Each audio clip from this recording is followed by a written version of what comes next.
हम्म।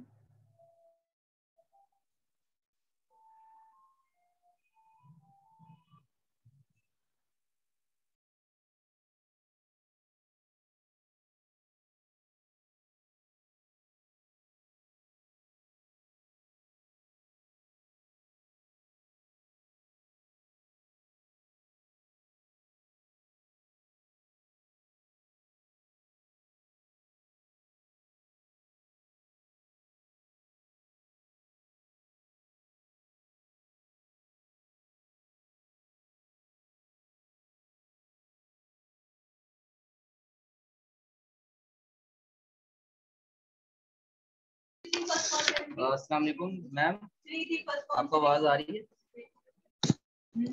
जी आवाज आ रही है।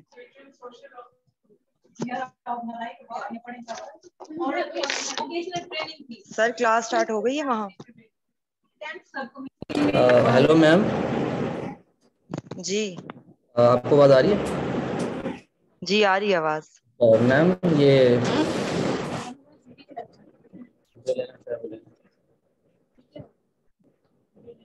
ठीक है मैम, आप शुरू कर लें लेक्चर। चले ठीक है। जी कल सबको याद है ना हमने कब कहाँ तक पढ़ा था? उसी पेज से स्टार्ट करते हैं। Types of test by method. ठीक है, पेज निकाल लें वो वाला।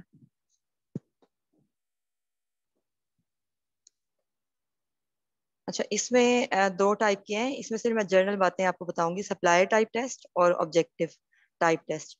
अब ये जो सप्लाई है इसको हम सब्जेक्टिव भी कहते हैं। ये दोनों एक ही चीज के नाम है, सप्लाई या सब्जेक्टिव। और ये होता क्या है बेसिकली, ये ऐसे टाइप क्वेश्चनिंग होती है। इसमें ऐसे होगा, ऐसे type question, restricted response, short question, fill in the blanks और कंप्लीशन टाइप। यानी इसमें सब वो चीजें आ जाएंगी जिसमें हमने कुछ ना कुछ लिखना होता है, प्रोवाइड करना होता है मटेरियल। चाहे वो एक सिंबल हो, वर्ड हो, एक फ्रेज हो, 4 लाइनें हो या 3-4 पेजेस हो। ठीक है, इसको हम सप्लाई टाइप कहेंगे। और दूसरा जो ऑब्जेक्टिव टाइप, सिलेक्शन टाइप, ये टेस्ट है। इसमें हमने जस्ट सिलेक्ट करना होता है। सिलेक्शन में क्या होगा, जैसे एमसीक्यूज हैं। जी स्टार्ट से लीजिएगा।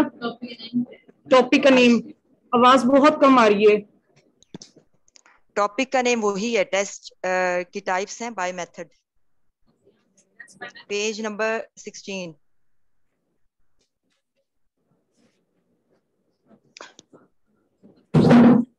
जहां से हमने लेफ्ट किया था ना, वहीं से हमने आज स्टार्ट किया है। अब आवाज आ रही है क्लियर? मैम आवाज क्लियर है लेकिन ना यहाँ पे बहुत कम आवाज आ रही है। पता नहीं पिच को कोई मसला है शायद। अच्छा, कैंपस वालों का होगा, वहां से आप चेक करवाएं सर से। 3-4 दफा कहा है, मतलब ये क्या बात है।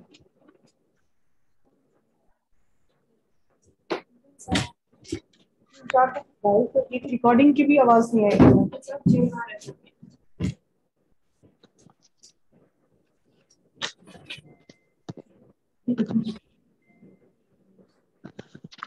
आपने जीके की क्लास नहीं लेनी?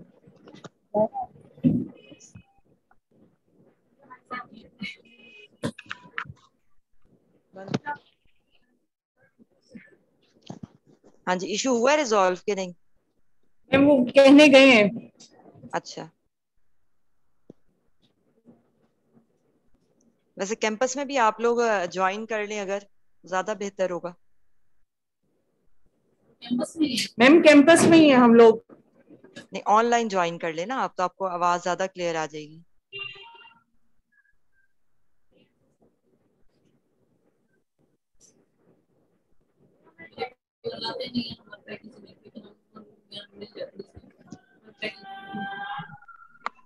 आजकल वाईफाई की इशू।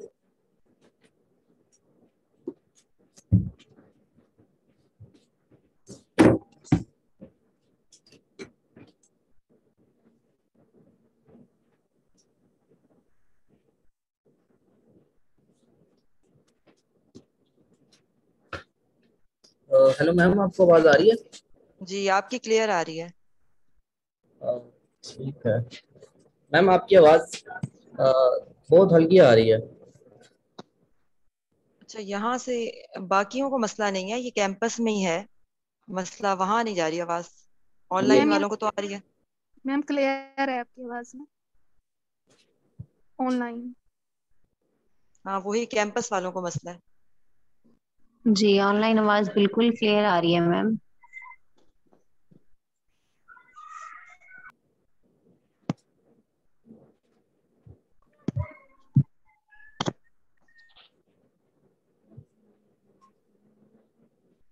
जी मैम, अब आवाज आ रही जी अब ये बताएं कैंपस वाले, उनको आवाज आ रही है या नहीं? है? मैम अब ओके है।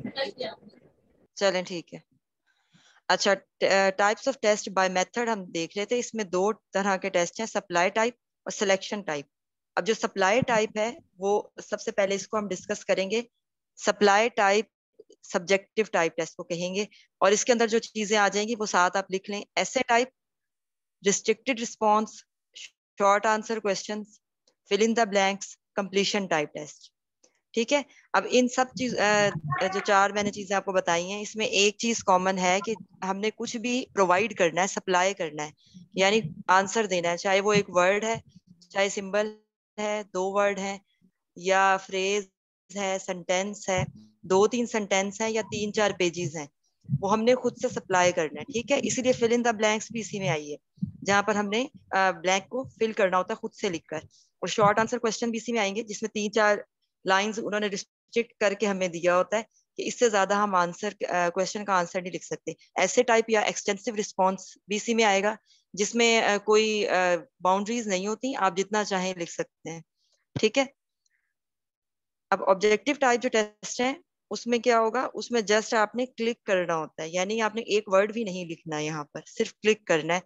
मल्टीपल चॉइस क्वेश्चंस है, अल्टरनेट रिस्पॉन्स, जिसमें अल्टरनेट क्वेश्चंस ट्रू फॉल्स को कहते हैं, वो आ जाएंगे। मैचिंग कॉलम, इसमें दो कॉलम्स होते हैं, उनको मैच करते हैं, या एक सेकंड कॉलम दिया होता है उसमें मैच करके उसका आंसर लिखते हैं सामने। ठीक है।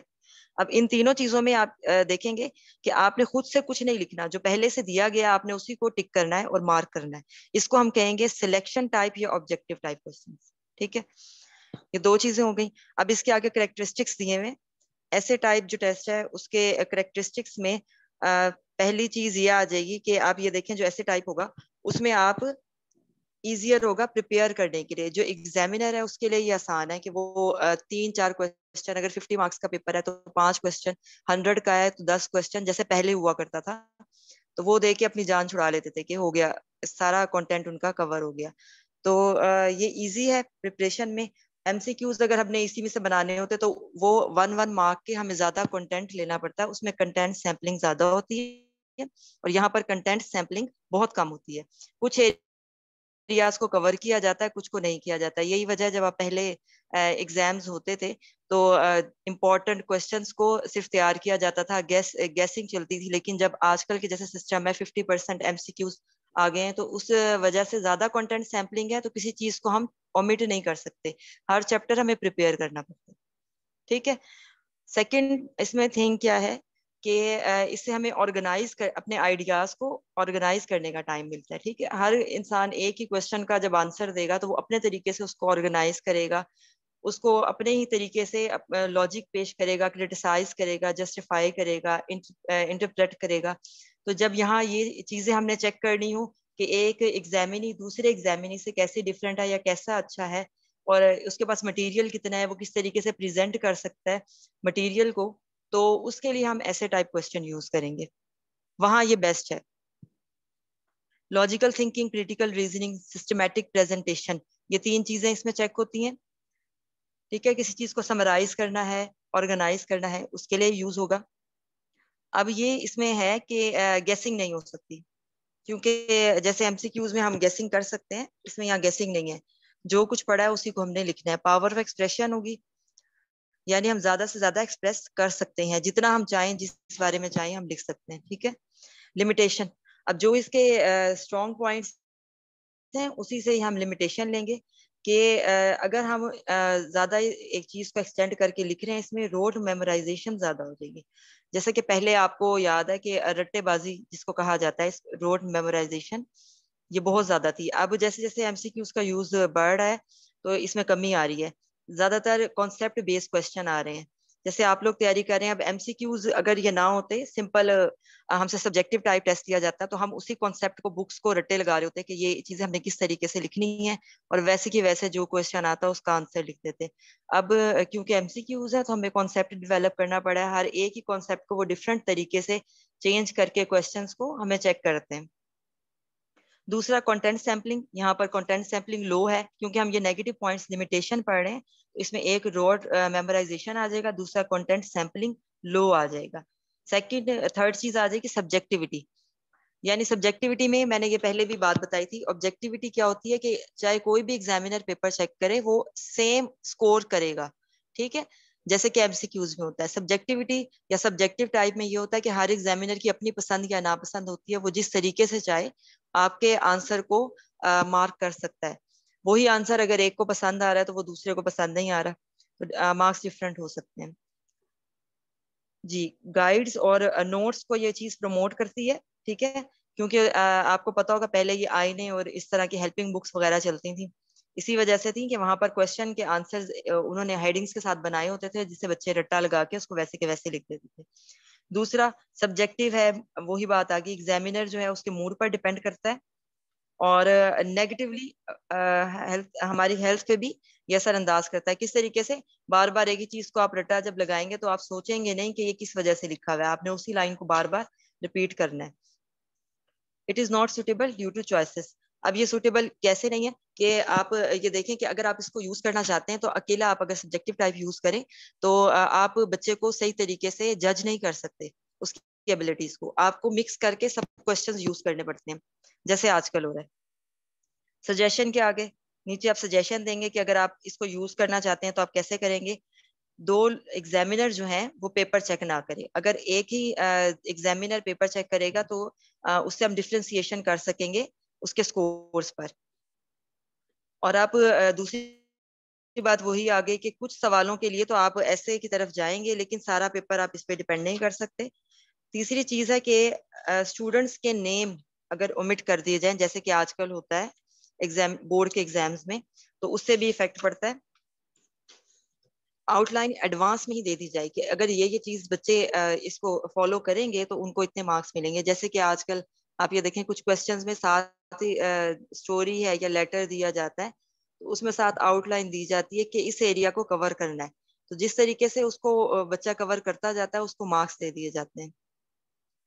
तीसरी चीज है कि हमें बच्चों को ये तरबियत देनी पड़ेगी कि उन्होंने किस तरीके से इसको अटेम्प्ट करना है, क्योंकि मोस्टली बच्चों को पता नहीं होता कि उन्होंने ऐसे टाइप को अटेम्प्ट कैसे करना है। तो उसके लिए बार बार उनकी ट्रेनिंग की जाए, उनकी मिस्टेक्स निकाली जाए, उसको दोबारा से दुरुस्त करके कमेंट लिख कर उसको ट्रेन किया जाए। ये चीजें सजेशन में आ जाएंगी। Number 2, short answer question, restricted response.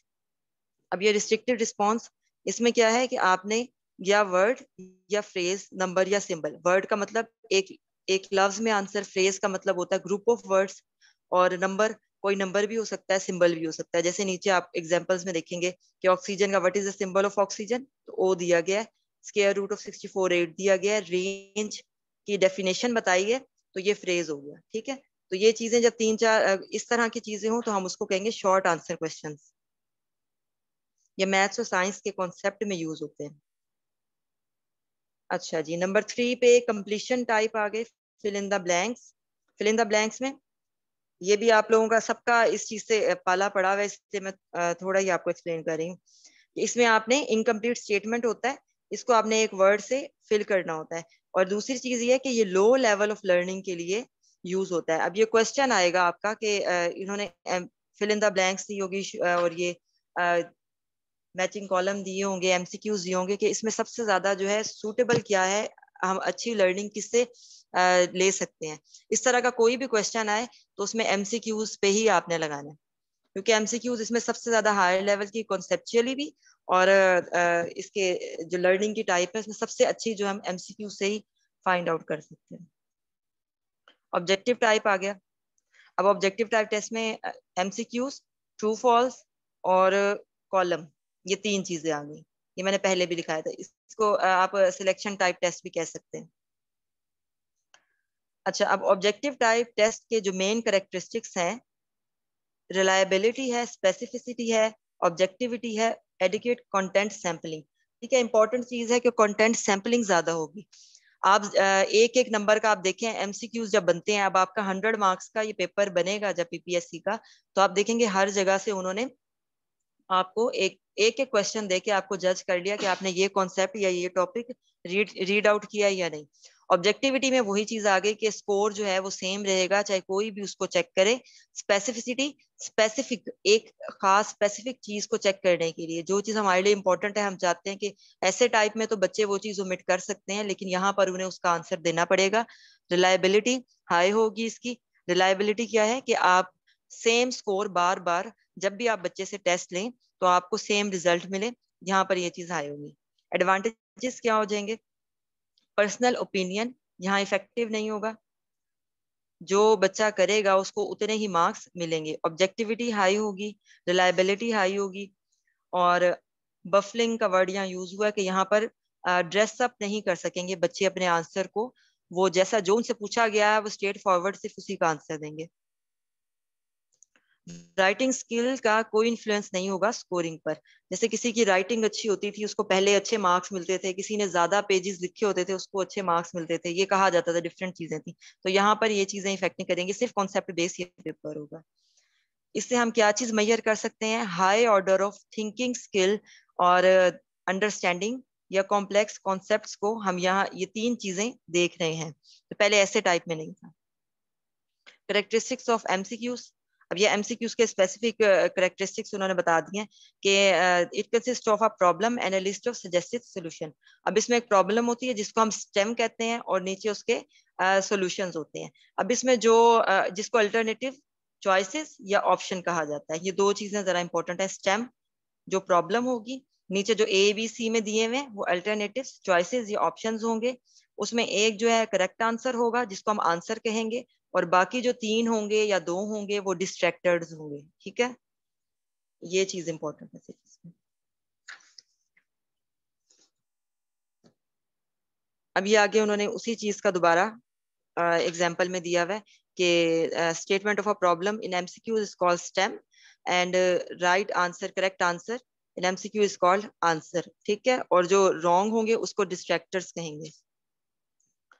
Principles क्या है एमसीक्यूज को कंस्ट्रक्ट करने के? कि जब आप एमसीक्यूज बनाएं तो स्टेम को एक तो मीनिंगफुल होना चाहिए, एम्बिगिटी नहीं होनी चाहिए, क्लियर कट स्टेटमेंट हो, डबल नेगेटिव यूज नहीं करने चाहिए, एक स्पेसिफिक प्रॉब्लम को पॉइंट आउट कर रहा हो, 3 या 4 लाइन का कभी भी स्टेम नहीं होना चाहिए। ठीक है, और जितने भी आपको आंसर आप नीचे डिस्ट्रैक्टर दें उसमें क्लोज रिलेशन होना चाहिए, वो आपस में मिलते जुलते हों, ताकि हम ये चीज फाइंड आउट कर सकें कि किसने कॉन्सेप्ट को डीपली पढ़ा है और किसने ऊपर से।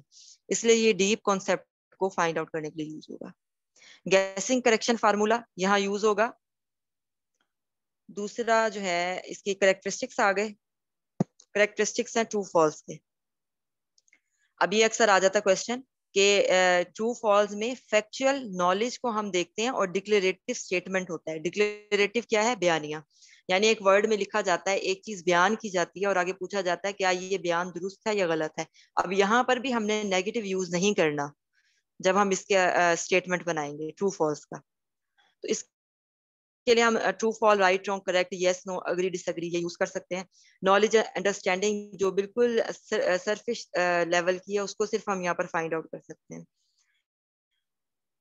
अच्छा जी, नेक्स्ट में आ गया कॉलम। कॉलम में क्या होगा? दो आपने ये देखा है नॉर्मली भी ए और बी दो कॉलम बना दिए जाते हैं। अब जो एक कॉलम है फर्स्ट वाला उसको प्रीमिसेस कहा जाता है, सेकंड को रिस्पॉन्सेस कहा जाता है। ठीक है, इसमें ये दो चीजें इंपॉर्टेंट है जो पूछा जाता है। अब ये रिलेशनशिप शो करता है कि आपने ए कॉलम का बी कॉलम से रिलेशन ढूंढना है, जिसका जो रिलेशन मैच करता है आपने उसको मैच करके सी कॉलम में लिख देना। मैम बी कॉलम क्या होगा? First permissive and second responses. Response. ठीक है, बस यही इसमें से ये दो जो जो तीन छोटी छोटी बातें मैंने आपको बताई है ना, सिर्फ यही आती है, बाकी तो सबको क्लियर होता है। अगर कोई क्वेश्चन इस तरीके का आता है तो आप लोगों को क्लियर होता ही है कि आपने इसका आंसर कैसे देना है। दोनों का कंपैरिजन है नेक्स्ट में।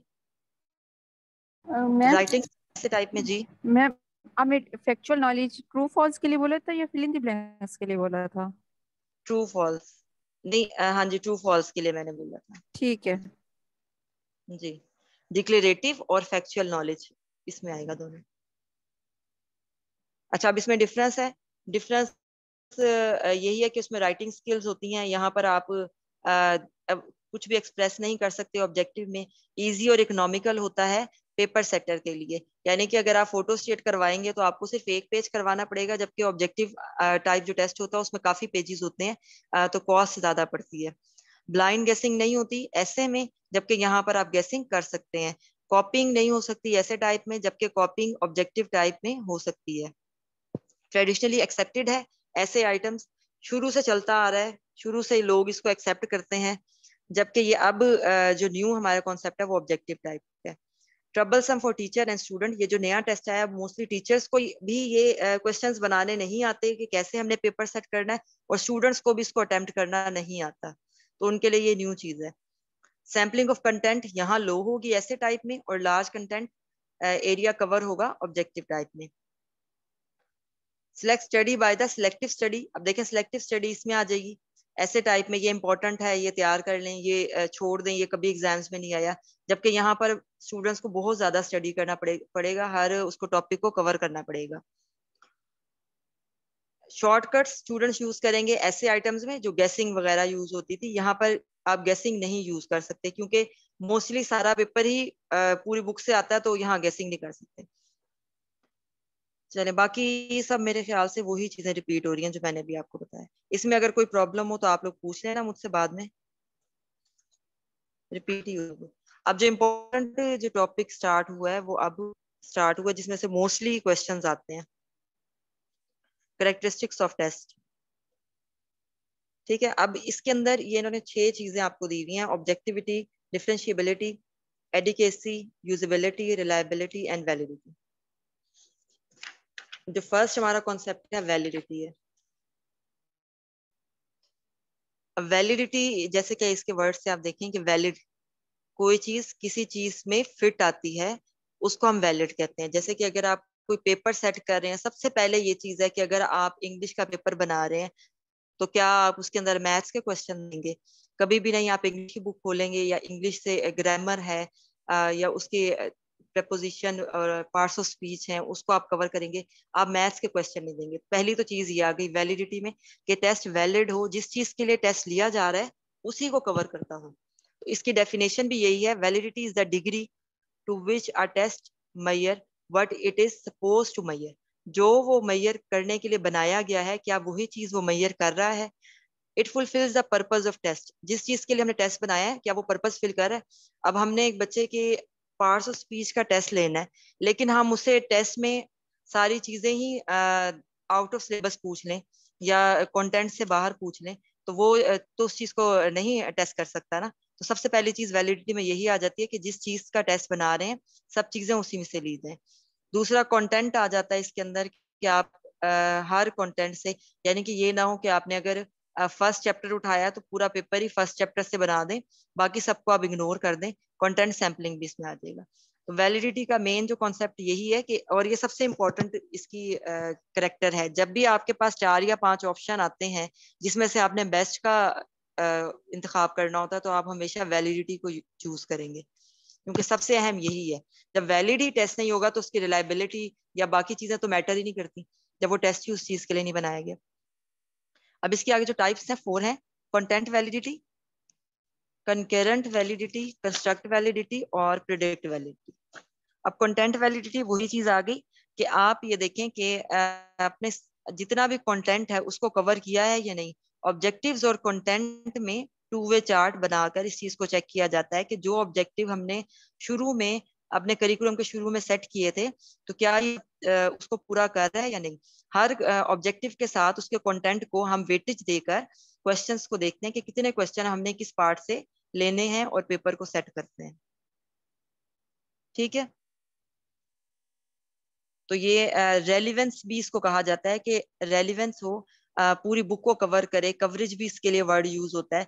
और इसमें अनरिलेटेड क्वेश्चन ना हो। जितने भी क्वेश्चन हैं वो कंटेंट को ही कवर करें, ना कंटेंट से बाहर हो, ना ही एक ही पोर्शन को कवर करें, बल्कि पूरी बुक के हर पोर्शन को, जितने हमारे ऑब्जेक्टिव्स थे हर पार्ट को कवर करें। जैसे नीचे आपको चार्ट में नजर आ रहा है कि अगर हमारे कंटेंट प्रोज और पोएट्री है तो उसमें हमारे ऑब्जेक्टिव जो हमने शुरू में सेट किए थे वो थे grammar, vocabulary, comprehension, information, translation, appreciation, यानी इन सब चीजों को ये कवर करने चाहिए। इतने इतने क्वेश्चन हमें देने हैं 100 मार्क्स का पेपर बनाने के लिए।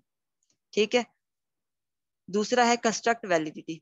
अब कंस्ट्रक्ट वैलिडिटी ये जो है थोड़ा सा डिफिकल्ट है और ये समझने वाली चीज है कि कोई ऐसा कॉन्सेप्ट जिसको हम एब्स्ट्रैक्ट कॉन्सेप्ट जिसको हम छू नहीं सकते, जिसको हम फील कर सकते हैं सिर्फ, उसको हम किस तरीके से मैयर करेंगे। उसके लिए हम एक ऐसा टेस्ट बनाते हैं जो उसी के तरीके को मैयर करे। जैसे कि अगर हमने किसी बच्चे का आईक्यू मैयर करना है तो हम उसके लिए क्या करेंगे, कोई टेस्ट लेंगे। ठीक है, कोई टेस्ट लेंगे, उसकी लर्निंग या स्कूल की परफॉर्मेंस देखेंगे, इस बच्चे की ये परफॉर्मेंस अच्छी है, इस वजह से इसका आईक्यू अच्छा है। क्योंकि आईक्यू एक ऐसी चीज है जिसको हम मैयर नहीं कर सकते, हम स्कूल की परफॉर्मेंस से ही देख सकते हैं कि ये बच्चा किस तरीके से आगे परफॉर्म करेगा। तो इंटेलिजेंस है, इंटरेस्ट है, कोई भी साइकोलॉजिकल ट्रेट जिसको हम डायरेक्टली मैयर नहीं कर सकते, हम उसका बिहेवियर देखते हैं कि सिचुएशन में, स्टडी सिचुएशन में, स्कूल में कोई भी एक्टिविटी करते हुए वो बच्चा किस तरीके से बिहेव कर रहा है, तो उसको हम कंस्ट्रक्ट वैलिडिटी में डालेंगे। तो कंस्ट्रक्ट का मतलब आगे लिया हुआ इंटेलिजेंस उन्होंने, क्रिएटिविटी या इंटरेस्ट, ये ऐसे चीजें हैं जिसको हम स्कूल की परफॉर्मेंस से मैच करके मैयर करते हैं। ठीक है,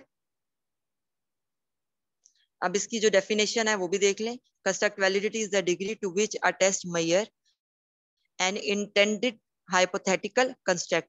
यानी हमने एक टेस्ट बनाया लेकिन हमारे जहन में क्या था, ये टेस्ट क्या मैयर करेगा, हमने बच्चे का इंटेलिजेंस मैयर करनी है, उसकी क्रिएटिविटी मैयर करनी है। अब हमने ये देखना है बच्चा कितना क्रिएटिव है, तो हम उसको कोई प्रोजेक्ट देंगे कि ये बना के वो दिखाए। अगर वो अच्छे तरीके से उसको बना के ले आता है, जैसे कोई ड्राइंग प्रोजेक्ट है या कोई मॉडल है, तो हम कहेंगे कि हाँ जी इसके अंदर क्रिएटिविटी है। ठीक है, कंस्ट्रक्ट वैलिडिटी यहाँ से शो होगी। नेक्स्ट है कंकरेंट वैलिडिटी। अब कंकरेंट वैलिडिटी क्या है कि आप एक टेस्ट और दूसरे एक टेस्ट लेंगे, उसके बाद दूसरा टेस्ट लेंगे, दोनों टेस्ट के स्कोर्स आपस में को रिलेशन शो करें। रिलेशन का मतलब है उनका दरमियान में रिश्ता हो। मतलब कि अगर एक में बच्चा 80% मार्क्स शो कर रहा है तो ये नहीं होगा कि दूसरे में उसके 20% आए, उसके 80, 75, 85 इसके नियर अबाउट अगर मार्क्स आ रहे हैं तो इसका मतलब है कि इस टेस्ट में कंकरेंट वैलिडिटी है। ठीक है, जैसे कि आजकल किया जाता है कि थ्योरी में जितने मार्क्स होते हैं हम अज्यूम कर लेते हैं कि प्रैक्टिकल में भी इसके इतने ही मार्क्स आएंगे, या किसी के बोर्ड में अगर अच्छे मार्क्स आ जाते हैं तो हम ये कहते हैं कि इसके एंट्री टेस्ट में भी अच्छे मार्क्स आ जाएंगे, कि मेडिकल में जा सकता है बच्चा। तो अगर हमारा जो सिस्टम है बोर्ड का सिस्टम पेपर बनाने का वो अच्छा होगा, तो जो उसमें स्कोर अच्छा करेगा वो आगे एम कैट में भी अच्छा स्कोर शो करेगा। इसको हम कहेंगे कंकरेंट वैलिडिटी, जिसमें दो टेस्ट के दरमियान, दो टेस्ट के स्कोर्स के दरमियान कोरिलेशन को शो किया जाता है। ठीक है, प्रिडिक्ट वैलिडिटी।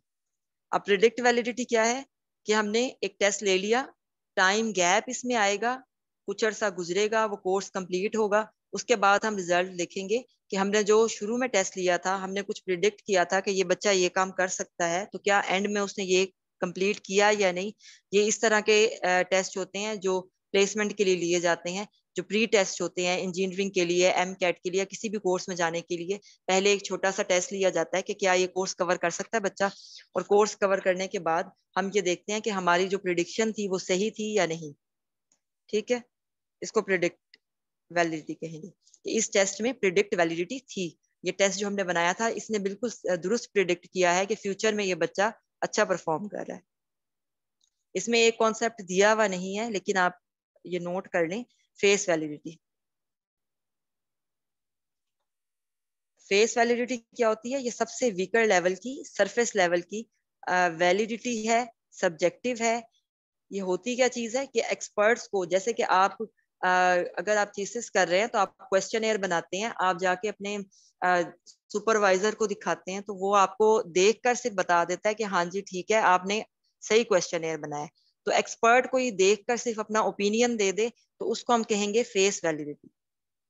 ठीक है, उसने कुछ चेक नहीं किया, उसने टेस्ट रीटेस्ट नहीं दिया या एंड में कोई रिजल्ट नहीं दिया, कोई उसने प्रोसीजर परफॉर्म नहीं किया, वो सिंपल देख के अपनी एक्सपर्टीज की बिना पर आपको ये कहेगा कि ये आपने सही टेस्ट बनाया, ये वैलिड है, तो इसको हम कहेंगे फेस वैलिडिटी। ये सबसे वीकर है, सरफेस फॉर्म की है और सब्जेक्टिव है।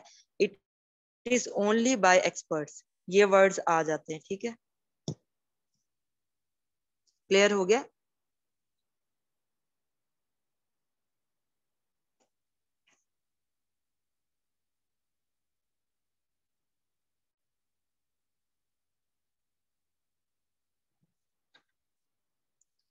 जी क्लियर हो गया सबको? जी मैम। Yes ma'am. कोई क्वेश्चन तो नहीं है यहाँ तक?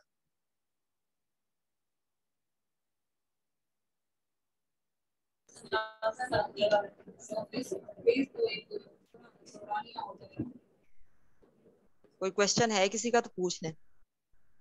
आपने फेस बताया या फेस बताया? Face, FACE। Okay ma'am. ठीक है, अच्छा, फैक्टर्स अफेक्टिंग वैलिडिटी। अब क्या चीज होगी तो हमारी वैलिडिटी को थ्रेट्स हैं, हमारा टेस्ट वैलिड नहीं होगा, उसके लिए क्या क्या चीजें हैं? नंबर 1, अनक्लियर डायरेक्शंस, यानी टेस्ट के लिए हमने बच्चों को क्लियर डायरेक्शंस नहीं दी कि इस क्वेश्चन का आंसर किस तरीके से बच्चे ने करना है, तो वो टेस्ट वैलिड नहीं होगा।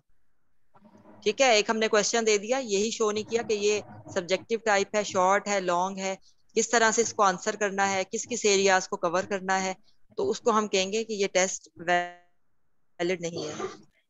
वोकैबुलरी, अगर हम लैंग्वेज या वोकैबुलरी को काफी डिफिकल्ट यूज करें, एम्बिगिटी हो, यानी एक बात कुछ पूछ रहे और उसका मकसद कुछ और है, तो उसमें भी आप वैलिडिटी को थ्रेट करेंगे। दूसरा, पुअरली कंस्ट्रक्टेड टेस्ट आइटम्स, कि अगर आपके टेस्ट आइटम्स जो हैं वो अच्छे नहीं बने हुए, आपने सोच समझ के नहीं बनाए, तो तब भी होगा। लेवल ऑफ डिफिकल्टी, अगर बहुत ज्यादा डिफिकल्ट है या बहुत ज्यादा इजी है, तब भी टेस्ट वैलिड नहीं होगा। ये आपको एवरेज रखना पड़ता है कि आप हर टाइप के क्वेश्चंस को उसमें डालें ताकि सब स्टूडेंट उसको अटेम्प्ट कर सके। एम्बिगिटी मैंने बता दिया, एम्बिगिटी का मतलब है कि क्लियर ना होना, किसी चीज में एक बात के दो मतलब निकलते हैं। तो किसी बच्चे को कुछ समझ आएगा, वो उसका आंसर लिखेगा, वो भी दुरुस्त होगा, दूसरे को जो समझ आएगा वो उसका आंसर लिखेगा, वो भी दुरुस्त होगा। Test item inappropriate for the outcome being measure, हमने जो टेस्ट आइटम्स बनाए हैं वो हमारी आउटकम जो आ रही है उसके लिए बिल्कुल भी मुनासिब नहीं है। हमने क्वेश्चन कुछ और पूछा है और मैयर हम कुछ और करना चाह रहे हैं। टू शॉर्ट, बहुत छोटा टेस्ट जो होता है वो भी अच्छा नहीं होता। ठीक है, अगर आपने 2 या 3 क्वेश्चन दे दिए हैं या 5 क्वेश्चन दे दिए हैं, तो आप कैसे जज कर सकते हैं? हो सकता है उस बच्चे ने वो 5 क्वेश्चन ना किए हो, ठीक है, तो आप उसको जज नहीं कर सकते। जितना लंबा टेस्ट होगा उतना ही वैलिड होगा, उतना ही रिलायबल होगा। इम्प्रॉपर अरेंजमेंट ऑफ आइटम्स, आप जो आइटम्स बनाएंगे उसकी अरेंजमेंट भी प्रॉपर होना जरूरी है। हमेशा पहले ऑब्जेक्टिव आइटम्स रखे जाते हैं, उसके बाद सब्जेक्टिव रखे जाते हैं। आइडेंटिफाइबल पैटर्न ऑफ आंसर, पहले से ही आपने रख दिया कि ABCD, फिर उसके बाद ABCD, तो बच्चे उसको फौरन ही पिक कर लेंगे कि A के बाद अब B आएगा, तो इस वजह से 4-5 दफा यही पैटर्न रिपीट हुआ है, तो अब भी यही पैटर्न होगा, तो रिपीट ना हो पैटर्न। बाकी वही चीज आगे, स्पेसिफिकेशन, टेबल ऑफ स्पेसिफिकेशन का यूज करें, और level of difficulty, scoring, difficult language, वही चीजें दोबारा आ गई। ठीक है, अब रिलायबिलिटी पे आ गई। ठीक है, अब वैलिडिटी जो हमने देखी थी, वैलिडिटी में ये था कि जो हमने टेस्ट बनाया है वो वैलिड है, क्या वो उसी चीज को मेजर कर रहा है जिसके लिए बनाया गया है। जैसे कि अगर आपने वैलिडिटी की बात कर रही हूँ कि अगर आपने पानी या दूध या किसी लिक्विड चीज को मेजर करना है, उसको आप तराजू में मेजर नहीं कर सकते, उसके लिए आपको मेजरिंग जार्स चाहिए वॉल्यूम मेजर करने के लिए, तो उसका इंस्ट्रूमेंट अलग है। अगर टेम्परेचर मेजर करना है तो आप उसके लिए थर्मामीटर यूज करेंगे।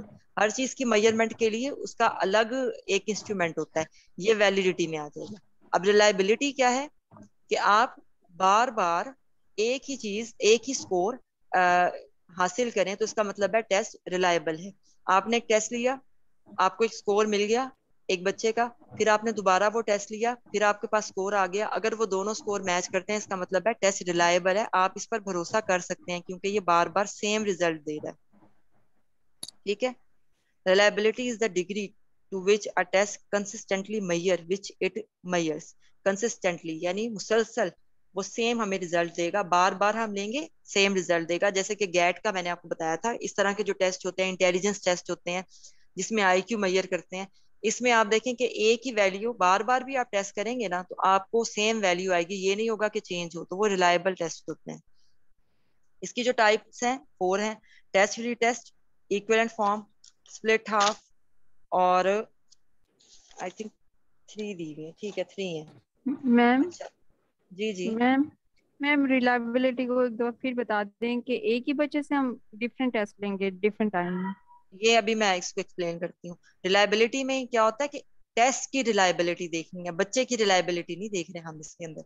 हम टेस्ट को देख रहे हैं कि टेस्ट का जो रिजल्ट आ रहा है वो चाहे किसी भी बच्चे से ले रहे हैं, क्लास से ले रहे हैं, तो उसके स्कोर सेम आएंगे। ठीक है, उसमें ज्यादा डिफरेंस नहीं आएगा। ये नहीं कि एक टेस्ट हमने लिया और थोड़ी देर बाद हमने वही टेस्ट अगर दोबारा 1 हफ्ते के बाद लिया तो उसके स्कोर में बहुत ज्यादा डिफरेंस आए। अगर डिफरेंस आएगा इसका मतलब है टेस्ट रिलायबल नहीं है। ठीक है। अब इसमें जो टेस्ट रीटेस्ट रिलायबिलिटी है और ये सारी जो 3 फॉर्म्स हैं, इसमें टाइम गैप का और जो आइटम्स हैं उनका डिफरेंस है, ये साथ आप नोट कर लें। टेस्ट रीटेस्ट रिलायबिलिटी, इसमें क्या होगा, एक टेस्ट लिया जाएगा, डिफरेंट टाइम पर लिया जाएगा, सेम ग्रुप होगा और सेम टेस्ट होगा। यानी सेम टेस्ट सेम ग्रुप लेकिन डिफरेंट टाइम। एक टेस्ट था वो मैंने लिया वीक के शुरू में मंडे को लिया, फिर मैंने एक वीक गुजरा और नेक्स्ट मंडे मैंने दोबारा वही टेस्ट सेम टू सेम दोबारा से उसी क्लास से लिया। और दोनों के स्कोर्स को जब मैंने कंपेयर करके देखा तो देखा कि पहले जितने स्कोर थे अब भी बच्चों ने उतना ही स्कोर किया है, इसलिए ये टेस्ट रिलायबल होगा। तो इसको कहते हैं टेस्ट रीटेस्ट रिलायबिलिटी। ठीक है। इसमें सेम टेस्ट है, सेम ग्रुप है, लेकिन टाइम डिफरेंट है।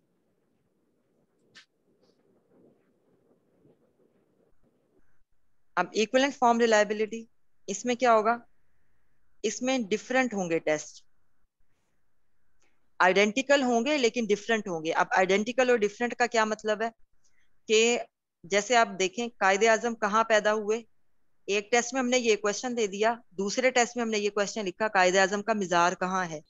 या हमने पास्ट टेंस अगर देखना है, पास्ट टेंस को चेक कर रहे हैं तो शी डैश एप्पल, हमने एक जगह ईट की फॉर्म्स दे दी और दूसरी जगह हमने राइट की फॉर्म्स दे दी, she wrote letter, she ate apple. ठीक है। तो आपने सेम चीजें चेक करनी है, ऑब्जेक्टिव हमारे सेम है, लेकिन हमने थोड़ी सी चेंजेस के साथ टेस्ट 1 और टेस्ट 2 दो टेस्ट बनाने हैं, इसलिए इस टेस्ट को कहते हैं equivalent form test. Test re test में क्या होगा, वही टेस्ट दोबारा लिया। इक्विवेलेंट फॉर्म में ये होगा कि आपने एक जैसे 2 टेस्ट बनाए हैं जो कि ऑब्जेक्टिव्स जिनके सेम थे, सिर्फ थोड़ी सी रद्दो बदल के साथ हमने सेम सेम क्वेश्चन दोनों टेस्ट में डाले।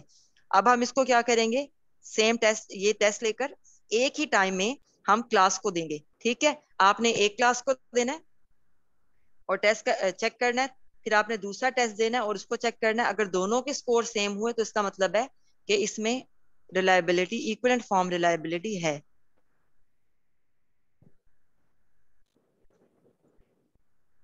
ठीक है, समझ आ गई यहाँ तक।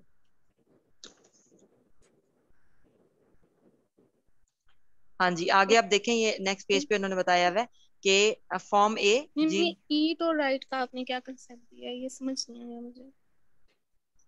किसका, ईट एंड राइट। अगर आपने पास्ट टेंस देखना है कि बच्चों को पास्ट टेंस समझ आ गया या नहीं, तो आपने एक ही टेस्ट में, टेस्ट 1 में आपने क्वेश्चन दिया शी एट एप्पल। ठीक है। दूसरे में क्वेश्चन दिया शी रॉट लेटर, एट और राइट रॉट को आपने ओमिट कर दिया, नीचे ऑप्शंस में दे दिया। ठीक है। अब दोनों में कॉन्सेप्ट तो सेम ही है ना, लेकिन हमने क्या किया, वर्डिंग को चेंज कर दिया। ओके ठीक है। जैसे मैंने बताया कायदे आजम कहाँ पैदा हुए, एक टेस्ट में क्वेश्चन दिया, दूसरे में हमने कायदे आजम का मिजार कहाँ है ये पूछ लिया। या हमने एक में 2+2 दिया कि कितना कितना होगा इसका आंसर, दूसरे में हमने 5+1 दे दिया कि इसका आंसर क्या होगा। आंसर इसको सेम, हम, नहीं नहीं, कंसेप्ट जरूरी नहीं है, जरूरी नहीं आंसर सेम आए, लेकिन आपने मिलते जुलते देने हैं। कि ये ना हो कि आप एक को तो दे रहे हैं 2+2 लेकिन दूसरे को आप दे रहे हैं 52+78, इस तरह नहीं देना आपने। ठीक है, मैम मतलब दोनों इसमें ग्रुप्स को सेम डिफिकल्टी लेवल पे। जी मैम मतलब इसमें जो ग्रुप है वो सेम होगा और टेस्ट डिफरेंट होगा? नहीं, आप इसमें देखें, नेक्स्ट पेज पे आ जाएं तो आपको नजर आएगा फॉर्म ए यानी test A administered to group A, set of score A. एक हमने बनाया ग्रुप ए, उसको दिया टेस्ट ए और हमने उसके स्कोर्स को नाम दे दिया ए। ठीक है, दूसरा हमने उसी, हाँ, सेम ग्रुप को हमने ये वाला टेस्ट दिया, बी फॉर्म दिया और उसका सेट ऑफ स्कोर क्या हो गया, बी। अब ये देखें यहाँ उन्होंने लिखा हुआ है सेम ग्रुप, तो इसमें आपने सेम ग्रुप को ही दोनों टेस्ट देने हैं। अब पीछे वाले में क्या था, टेस्ट सेम था और यहाँ पर ग्रुप एक्सक्यूज मी सेम है। मैम, इसमें अगर मैं थोड़ी सी एग्जांपल, एक्सक्यूज मी मैम, इसमें अगर मैं जी जी एग्जांपल कोड करूं, जैसे हम अगर इसके अपने बोर्ड के फर्स्ट ग्रुप के बच्चे और सेकंड ग्रुप के हाँ, बच्चे, उसमें भी, यानी कि हमारा हाँ ठीक है, ऑब्जेक्टिव तो सेम है ना। जी जी, आप हाँ, उसको तो ये मैं यूज कर इनको सकते हैं। जो आप देखिए क्लास फर्स्ट वाले ग्रुप और स्टूडेंट सेकंड समझ ग्रुप नहीं में आ रही, जैसे मैं होता है। उनको समझाने के लिए बात कर, हाँ उनको समझाने के लिए बात कर रही हूँ कि यानी कि हमने दो ठीक है, पेपर बनाए, हमारे सेम बच्चे हैं, ऑब्जेक्टिव हमारे सेम है, कोर्स भी हमारा सेम है, लेकिन क्या थोड़ा सा हमने उसमें चेंजिंग कर दी हाँ है जी, इसको कि हम ये भी कह सकते हैं। और दूसरा आप ये भी देखें कि कई दफा वर्जन आ जाते हैं पेपर्स में, बिल्कुल वर्जन आ जाते हैं। हाँ जी आगे पीछे वो दे देते हैं, बिल्कुल। ठीक है, वर्जन दे देते हैं, तो ये भी उसी में आ जाएगा। तो जब हम दोनों ए और बी जो टेस्ट है वो ले लेंगे सेम ग्रुप से, अब यहाँ लिख ले ये सेम ग्रुप है, इसमें टेस्ट डिफरेंट है और टाइम भी सेम है। डिफरेंट टेस्ट, ठीक है, ग्रुप सेम और टाइम भी सेम, उसी वक्त हमने लेने। और फिर हम कोरिलेशन कोफिशिएंट निकालेंगे, दोनों स्कोर्स के दरमियान कोरिलेशन देखेंगे। अगर ये कोरिलेशन आर हाई आएगा यानी कि 50 से अबव आएगा, 70 80 के करीब आएगा, तो इसका मतलब है कि हमारे जो टेस्ट है उसमें रिलायबिलिटी है। दूसरा स्प्लिट हाफ रिलायबिलिटी, इसको इंटर कंसिस्टेंसी रिलायबिलिटी भी कहते हैं। इंटर का मतलब है किसी चीज के अंदर, टेस्ट के अंदर। अब इसमें जो चीज हम देखेंगे, इसमें हमने रिलेशनशिप देखना है कि एक जो टेस्ट पूरा हमने 10 मार्क्स का, हमने 10 एमसीक्यूज बना लिए, उसमें क्वेश्चन नंबर 1 और क्वेश्चन नंबर 2, ये दोनों आपस में इनकी हमने रिलायबिलिटी चेक करनी होती है। इसके लिए हम स्प्लिट कर देते हैं टेस्ट को, जैसे कि हमने 1 3 5 ऑड नंबर्स को अलग कर दिया कि जो पूरा एक टेस्ट था उसके हमने 2 टेस्ट बना दिए, स्प्लिट कर दिया उसको, यानी एक ही टेस्ट को तोड़कर 2 टेस्ट बना दिए। ठीक है,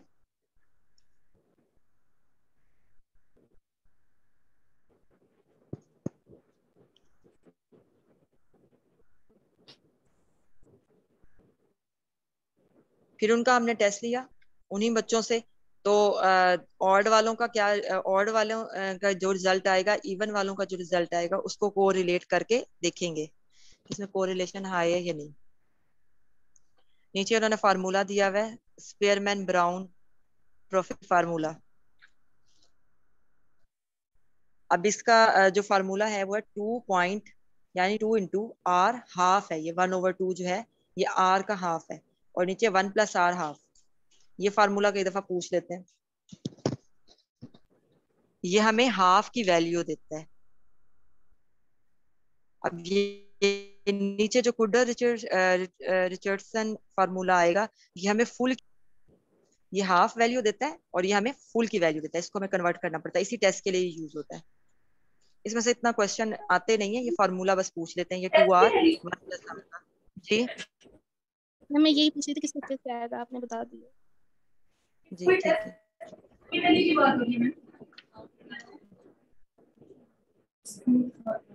अच्छा अब आज आगे आ जाएं इसके फैक्टर्स पर, फैक्टर्स इफेक्टिंग रिलायबिलिटी। अब इसके जो फैक्टर्स हैं, ये 3 फैक्टर हैं कि एक टेस्ट रिलायबल होगा, काफी कुछ लिखा हुआ है यहाँ पर, इसका जो समरी है वो ये है, एक टेस्ट तब रिलायबल होगा जब उसकी रेंज ज्यादा होगी।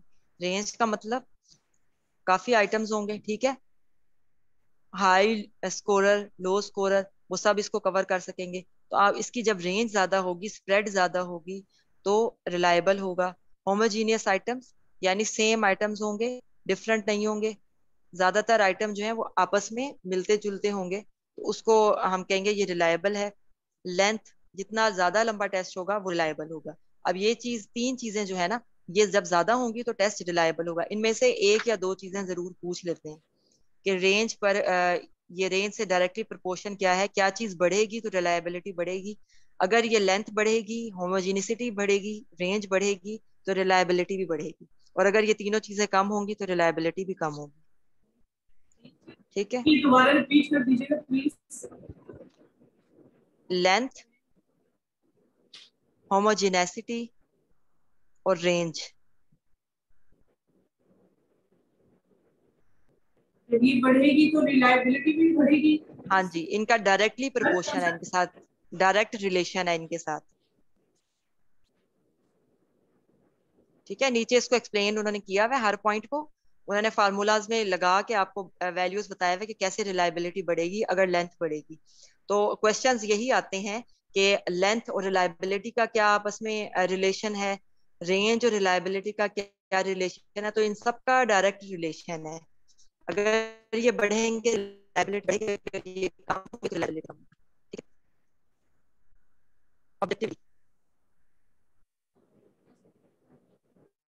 मैम आपकी आवाज नहीं आ रही। ऑब्जेक्टिविटी अब आ रही है? इसमें यस। चलें, ऑब्जेक्टिविटी वही चीज बार बार हम पहले भी पढ़ रहे हैं, ऑब्जेक्टिव ऑब्जेक्टिविटी, उसमें सेम यही चीज आ जाएगी कि जिसमें आपकी पर्सनल लाइकिंग डिसलाइकिंग नहीं होगी। अगर एक बच्चे ने आंसर करेक्ट आंसर पे लगाया तो आपने उसको 1 मार्क देना ही है। जैसे ऐसे टाइप में होता है कि किसी को आपने 5 दिए, किसी की राइटिंग अच्छी थी उसको आपने ज्यादा मार्क्स दे दिए, किसी ने कम लिखा था चाहे मटेरियल अच्छा था लेकिन आपने उसको मार्क्स कम दे दिए, तो वो आपकी पर्सनल लाइकिंग डिसलाइकिंग होती है। जबकि ऑब्जेक्टिविटी में ये चीज नहीं होगी। The standardised test manifest objectivity due to reliability. अब स्टैंडर्डाइज्ड टेस्ट की बात आ गई कि स्टैंडर्डाइज्ड टेस्ट को हम इसीलिए ऑब्जेक्टिव मानते हैं, और उसमें क्योंकि उसमें रिलायबिलिटी होती है। तो ऑब्जेक्टिविटी और रिलायबिलिटी भी आपस में कनेक्टेड है। अच्छा, अगर ये आएगा कि अगर एक टेस्ट रिलायबल है या ऑब्जेक्टिव है, ये रिलायबल और रिलायबिलिटी और ऑब्जेक्टिविटी में जो रिलेशन है ये भी आ जाता है अक्सर ही। मैम ये ठीक है, तो कैसे इसमें आएगा? आप देखेंगे कि हाँ, क्या ये पूछ रहे इसमें हैं? मैं आपको बताती हूँ जी। अब वो आपको ये, अगर एक चीज रिलायबल है और वैलिड नहीं है, ठीक है, जैसे कि एक यहाँ एग्जांपल दी हुई थी कि अगर एक आला है उस पे आप वजन कर सकते हैं, वो आला जो है 160 से ऊपर आपको वेट शो ही नहीं कर सकता। तो अगर आप उसके ऊपर एक 160 से ज्यादा जो वजन वाला इंसान अगर खड़ा हो जाए, तो वो जब अपना वजन देखेगा तो 160 हर दफा उसको क्या नजर आएगा, 160। तो ये इंस्ट्रूमेंट रिलायबल तो हो गया लेकिन ये वैलिड नहीं है, क्योंकि अगर उसका वजन ही 200 केजी है तो 160 पे वो वैलिड नहीं है, उसको इसके लिए ज्यादा पॉइंट्स वाला आला चाहिए, इंस्ट्रूमेंट चाहिए। तो जब भी ये क्वेश्चन आए कि वैलिडिटी रिलायबिलिटी में, तो सबसे पहले चीज वैलिड होगी तो रिलायबल होगी। ये नहीं कि रिलायबिलिटी हर बार बार आपको सेम रिजल्ट दे रही है लेकिन वो आला ही वैलिड नहीं है। जैसे कि अगर एक क्लॉक खराब है तो दिन में 2 दफा वो आपको सही टाइम बताएगी और सही वक्त पे बताएगी, लेकिन वो वैलिड नहीं है। ठीक है, समझ आइए ये बात? यस ये बात क्लियर हुई है? ठीक है, क्लॉक से याद रखना आपने। यूजेबिलिटी, यूजेबिलिटी में क्या होगा कि आप जो टेस्ट ले रहे हैं वो यूजेबल भी है, क्या आप उसको रियलिटी में भी ले सकते हैं, इन प्रैक्टिस कर सकते हैं, या सिर्फ आपके ख्वाब ख्याल में है, आपने सोचा है कि मैं ये भी करूंगा वो भी करूंगा। कई दफा वो ओवर एक्साइटमेंट में टीचर्स कोई बहुत लंबा टेस्ट, मुश्किल टेस्ट बना देते हैं, लेकिन बाद में उनसे वो इतने सारे स्टूडेंट्स का चेक नहीं होता। ठीक है, या उनके पास इतना कॉस्टली हो जाता है कि वो उनके बजट से आउट हो जाता है। तो ये यूजेबिलिटी है कि आपने ये देखना है कि आप इसको ले भी सकते हैं या नहीं। या इस तरह का टेस्ट होता है, कोई ओरल टेस्ट है या प्रैक्टिकल टेस्ट है जो आप इतने सारे स्टूडेंट्स का एक टाइम में नहीं ले सकते, तो इसको बनाने से पहले हम इन सब चीजों को देखते हैं। इसको यूजेबिलिटी कहते हैं कि यूज में आ सकता है या नहीं। इफेक्टिव और यूजेबल होना चाहिए टेस्ट को। टाइम फॉर एडमिनिस्ट्रेशन, इसके लिए जो हम टाइम दें एडमिनिस्ट्रेशन के लिए, टेस्ट को लेने के लिए, वो हमने सही शो किया हो, जितना लंबा टेस्ट है उतना ही टाइम हमने दिया हो। ईज ऑफ एडमिनिस्ट्रेशन, टेस्ट लेना आसान हो। अगर ओरल टेस्ट है तो अगर आपके पास 200 स्टूडेंट है तो आप 1 घंटे में ओरल टेस्ट उसका नहीं ले सकते। ईज ऑफ स्कोरिंग, स्कोरिंग आसानी से हो सके, जल्दी हो जाए, आपके पास जितने स्टूडेंट है उसी हिसाब से आपको टेस्ट प्रिपेयर करना चाहिए। ईज ऑफ इंटरप्रिटेशन, आप उसको इंटरप्रेट बाद में जब आप उसका रिजल्ट आए तो आप उसको एक नजर से बता सकें कि किसने अच्छा स्कोर किया या किसने बुरा स्कोर किया। इक्विवेलेंट फॉर्म इसकी अवेलेबल हो। कॉस्ट ऑफ टेस्टिंग, कॉस्ट आ गई कि इतना लंबा टेस्ट ना हो कि आपको उसकी कॉस्ट ही ज्यादा पड़ जाए। ठीक है, ये सब चीजें इसमें आ जाएंगी यूजिबिलिटी में। अब नेक्स्ट है planning and scoring of test. इसके सिर्फ कुछ पॉइंट्स इंपॉर्टेंट हैं, 6 होते हैं इसके पॉइंट्स। ठीक है, जब आप एक टेस्ट बनाने लगते हैं तो उसके लिए आपको 6 पॉइंट्स को मद्देनजर रखना होता है। पर्पस ऑफ टेस्ट, सबसे पहले ऑब्जेक्टिव सेट करने होते हैं कि हमने टेस्ट लेना किस पर्पस के लिए है। नंबर 2, टेबल ऑफ स्पेसिफिकेशन, फिर आप टेबल ऑफ स्पेसिफिकेशन बनाते हैं जो 2 वे चार्ट होता है ऑब्जेक्टिव्स में और कंटेंट में। एक साइड पे ऑब्जेक्टिव्स लिखे जाते हैं, दूसरी तरफ कंटेंट लिखा जाता है, और फिर हम उसको देखकर कि इस ऑब्जेक्टिव को पूरा जो करने वाला कंटेंट है उससे हमने कितने क्वेश्चंस लेने हैं। कंटेंट सैम्पलिंग के लिए इसको यूज किया जाता है टेबल ऑफ स्पेसिफिकेशन को, कि हर हिस्से से हम क्वेश्चन जरूर लें, कोई भी पार्ट इग्नोर ना हो। Number 3, selection of appropriate test item. जब आपने ये 2 वे चार्ट बना लिया तब आपने टेस्ट आइटम प्रिपेयर करने हैं। असेंबलिंग ऑफ टेस्ट, फिर उसको असेंबल करना है कि पहले ऑब्जेक्टिव टाइप रखेंगे, उसके बाद सब्जेक्टिव रखेंगे। एडमिनिस्ट्रेशन, टेस्ट को लेना, और एंड में उसकी स्कोरिंग होगी। ये 6 पॉइंट्स होते हैं। किसी भी टेस्ट को अगर लेना है तो हमें इसको फॉलो करना पड़ता है। अच्छा, ये टेबल स्पेसिफिकेशन तो मैंने आपको बता दिया। और physical condition, physical condition test के लिए कि वर्क स्पेस अच्छी हो, प्रॉपर लाइटनिंग, वेंटिलेशन, टेम्परेचर। एक होता है फिजिकल एटमोसफियर, दूसरा साइकोलॉजिकल। फिजिकल में ये चीजें आ जाएंगी कि इतनी गर्मी ना हो या सर्दी ना हो, टेम्परेचर नॉर्मल हो, वेंटिलेशन, लाइट वगैरह इसका प्रॉपर इंतजाम हो। साइकोलॉजिकल एटमोसफियर में आ जाएगा कि आप जो बच्चों को एग्जामिनर है वो कैसा एटमोसफियर प्रोवाइड कर रहा है, थ्रेटनिंग तो नहीं है, वो बार बार बातें ना कर रहा हो, बच्चों को वार्निंग ना दे रहा हो, तंग ना कर रहा हो बार बार कुछ पूछ के, तो ये साइकोलॉजिकल में आ जाएगा।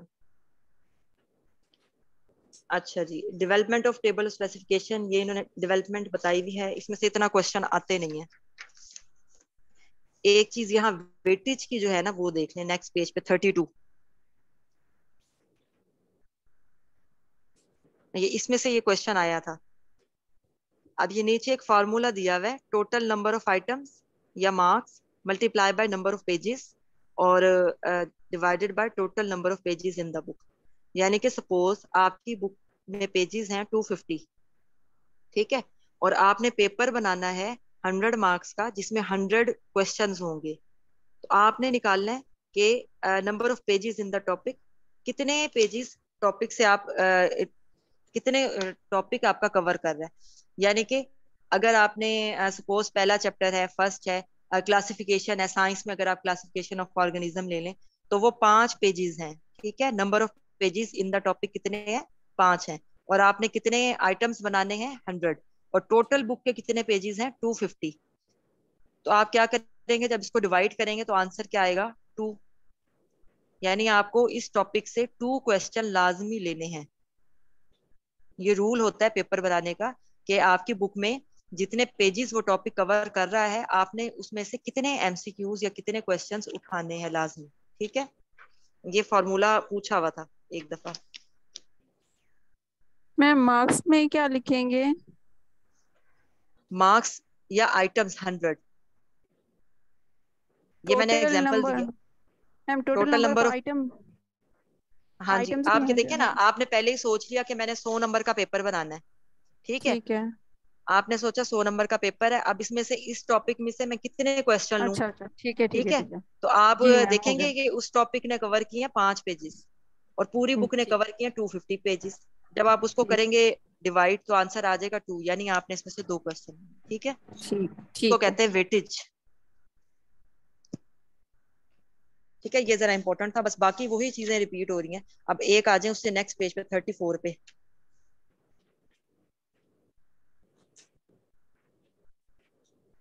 जिसमें उन्होंने एक आप देखें राइट साइड पे कंटेंट दिए हुए हैं, टॉपिक नंबर 1 2 कोई भी टॉपिक हो सकता है, और ऊपर जो दिया हुआ है नॉलेज, कंप्रीहेंशन, एप्लीकेशन, एनालिसिस, ये ऑब्जेक्टिव्स हैं। तो आप ये देखेंगे कि कंटेंट और ऑब्जेक्टिव का, आप ये देखें टॉपिक नंबर 1 से हमने नॉलेज के 7 क्वेश्चन देने हैं, कंप्रीहेंशन के 5 देने हैं, एप्लीकेशन के 4, एनालिसिस के 4। हमेशा नॉलेज और कंप्रीहेंशन के ज्यादा क्वेश्चंस होते हैं, एनालिसिस के और ये जो लास्ट वाले जितने भी हैं एनालिसिस, सिंथेसिस, इन सब के क्वेश्चंस कम होते हैं।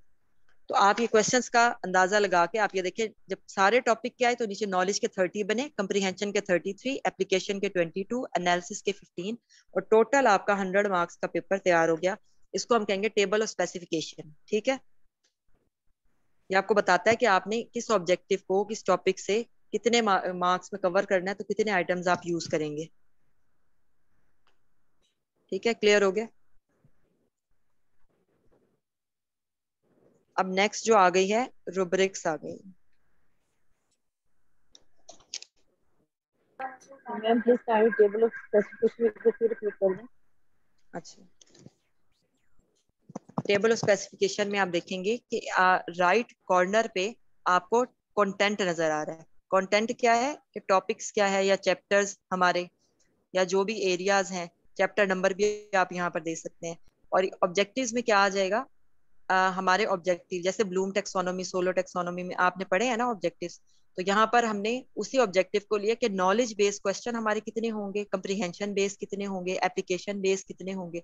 नॉलेज बेस्ड वो क्वेश्चन होता है जिसमें सीधा सीधा आंसर दिया जाता है। ठीक है, आपसे क्वेश्चन पूछते हैं और आपने सीधा उसका जो आपने रट्टा लगाया होता है आप उसका जवाब लिख देते हैं। कंप्रीहेंशन में थोड़ा सोचना पड़ता है, एप्लीकेशन में आपने पढ़ा कुछ और होता है लेकिन वो आपको नई सिचुएशन के साथ आपसे पूछते हैं, तो वो क्वेश्चन होंगे। एनालिसिस में आपने क्या करना होता है कि हर पार्ट को अलग अलग करके उसके बारे में बताना होता है। तो ये आप वो आपको पहले ही ये चीज बता दी जाती है कि जब आपका पेपर होगा तो उसमें क्वेश्चंस किस किस में से किस बेस पर आएंगे। गाइड्स वगैरह पर आप अक्सर देखें उनके फ्रंट पेज पर शुरू वाले पेजेस में ये बना हुआ होता है चार्ट। ठीक है, ये आपको बताता है कि आपने किस एरिया को कवर करना है। मैम जो आजकल रुब्रिक्स ना वो पेपर्स की स्कीम आ जाती है वो भी टेबल ऑफ स्पेसिफिकेशन में आएगा। हाँ, आप उसको कह सकते हैं, स्कीम आती है वो ना भी जैसे आ सकती है मैम। जी। उसमें वो पहले ही बता देते हैं कि आपने इसमें से किस तरह के क्वेश्चन आएंगे। जैसे आप लोग पूछते हैं पैटर्न क्या है आजकल, लेकिन वो पैटर्न आपके ना टाइप्स में आ जाएगा कि एमसीक्यूज कितने आएंगे, सब्जेक्टिव कितने आएंगे। ये गाइड्स में पीछे मैंने ये बना हुआ देखा है, अक्सर गाइड्स में लिखा होता है, ब्लूम टेक्सोनोमी पे बेस करती हैं जो। तो नॉलेज बेस इतने क्वेश्चन इसमें से आने चाहिए, और इसमें कंप्रीहेंशन के ज्यादा सवाल हैं। जब ये मैथ्स आप अक्सर पढ़ाते हैं तो उसके अंदर ये चीज यूज होती है।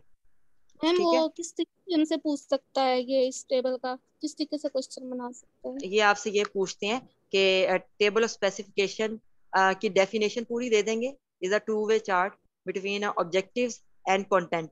नीचे दे देंगे इसको क्या कहते हैं, टेबल ऑफ स्पेसिफिकेशन, या ये कह सकते हैं टेबल ऑफ स्पेसिफिकेशन में टू वे चार्ट होता है, उसमें किन दोनों के दरमियान रिलेशन होता है। तो आप बताएंगे कंटेंट और ऑब्जेक्टिव्स के। ठीक है, एक क्वेश्चन ये भी आया था कि राइट कॉर्नर पर, राइट साइड पर आप क्या लिखते हैं, तो वो कंटेंट होगा। ठीक है,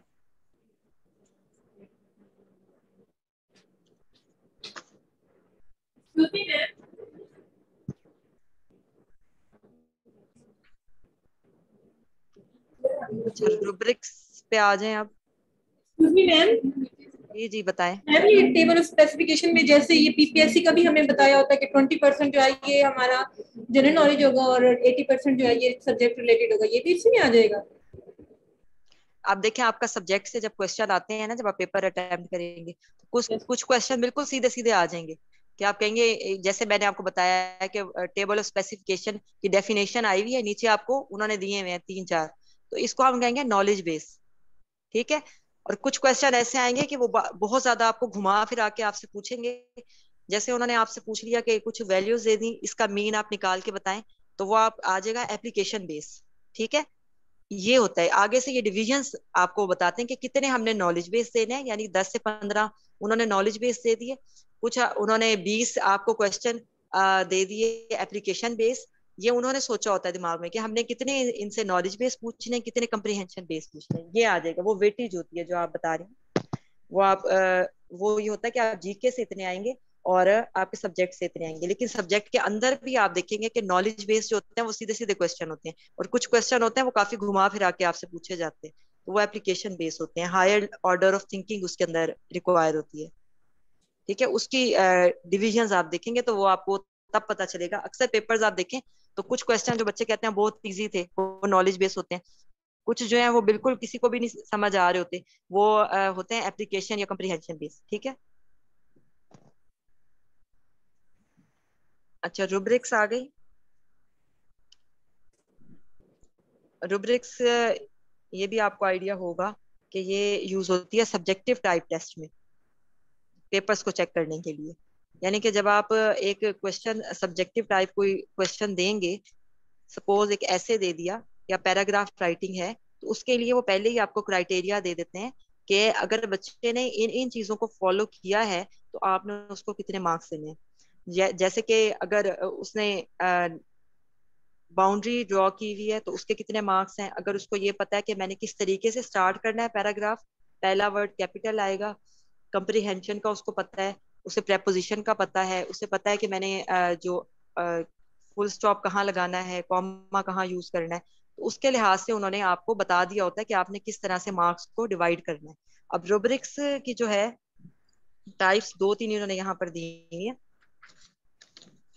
टाइप्स देखने से।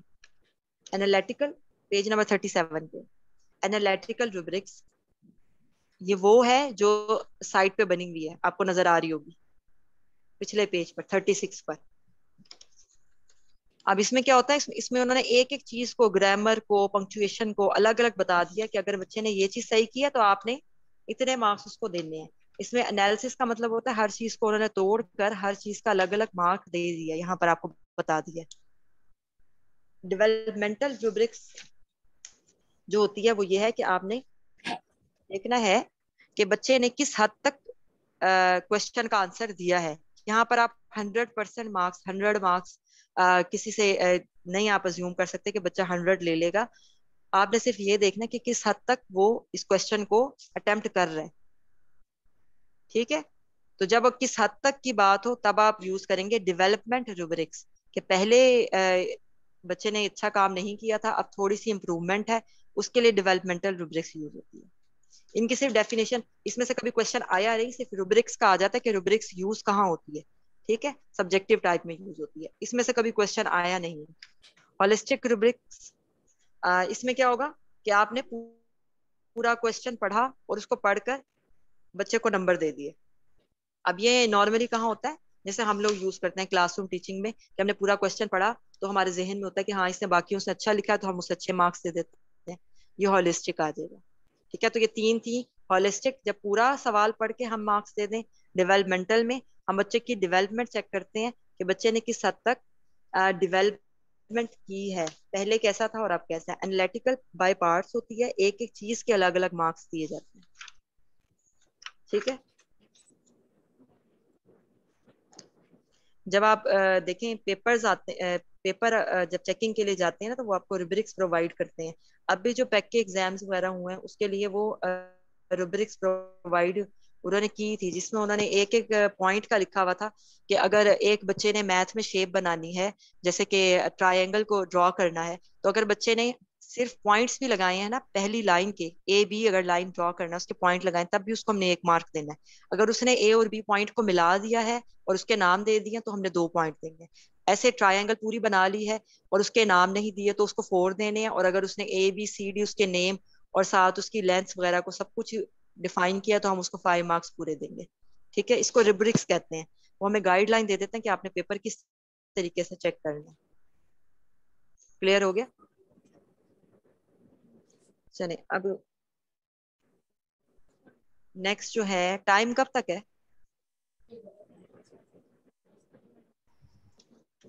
मैम वैसे तो 8 बजे तक का टाइम है, आप करवा दें इसको कंप्लीट। ठीक है, अच्छा स्टैंडर्डाइज टेस्ट आ गया। अब इसमें चैप्टर 5 में हम आइटम एनालिसिस देखेंगे। अब स्टैंडर्डाइज टेस्ट हमने पहले भी पढ़ा था, इसके बारे में मैंने आपको बताया था। ठीक है, तो जो जो चीज टेस्ट को स्टैंडर्डाइज बनाती है उसको कहते हैं आइटम एनालिसिस। यानी एक सिंपल हमारा जो टीचर मेड टेस्ट होता है उसमें और स्टैंडर्डाइज टेस्ट में जो सबसे बड़ा डिफरेंस है वो है आइटम एनालिसिस, जो हम आगे पढ़ेंगे। अब स्टैंडर्डाइज टेस्ट की डेफिनेशन दी हुई है कि ये एक्सपर्ट मेड होता है, ठीक है। इसमें हर चीज एडमिनिस्ट्रेशन और स्कोरिंग के लिए सेम कंडीशंस दी जाती हैं, इसकी वैलिडिटी रिलायबिलिटी हाई होती है, और इसमें नॉर्म्स दिए जाते हैं, ठीक है। पहले से उन्होंने एवरेज स्कोर या नॉर्म्स प्रोवाइड जी।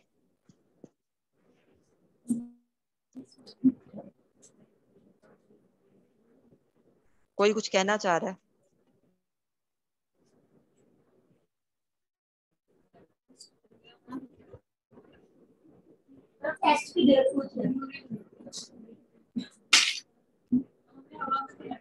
जी, कौन बात करना चाह रहा था?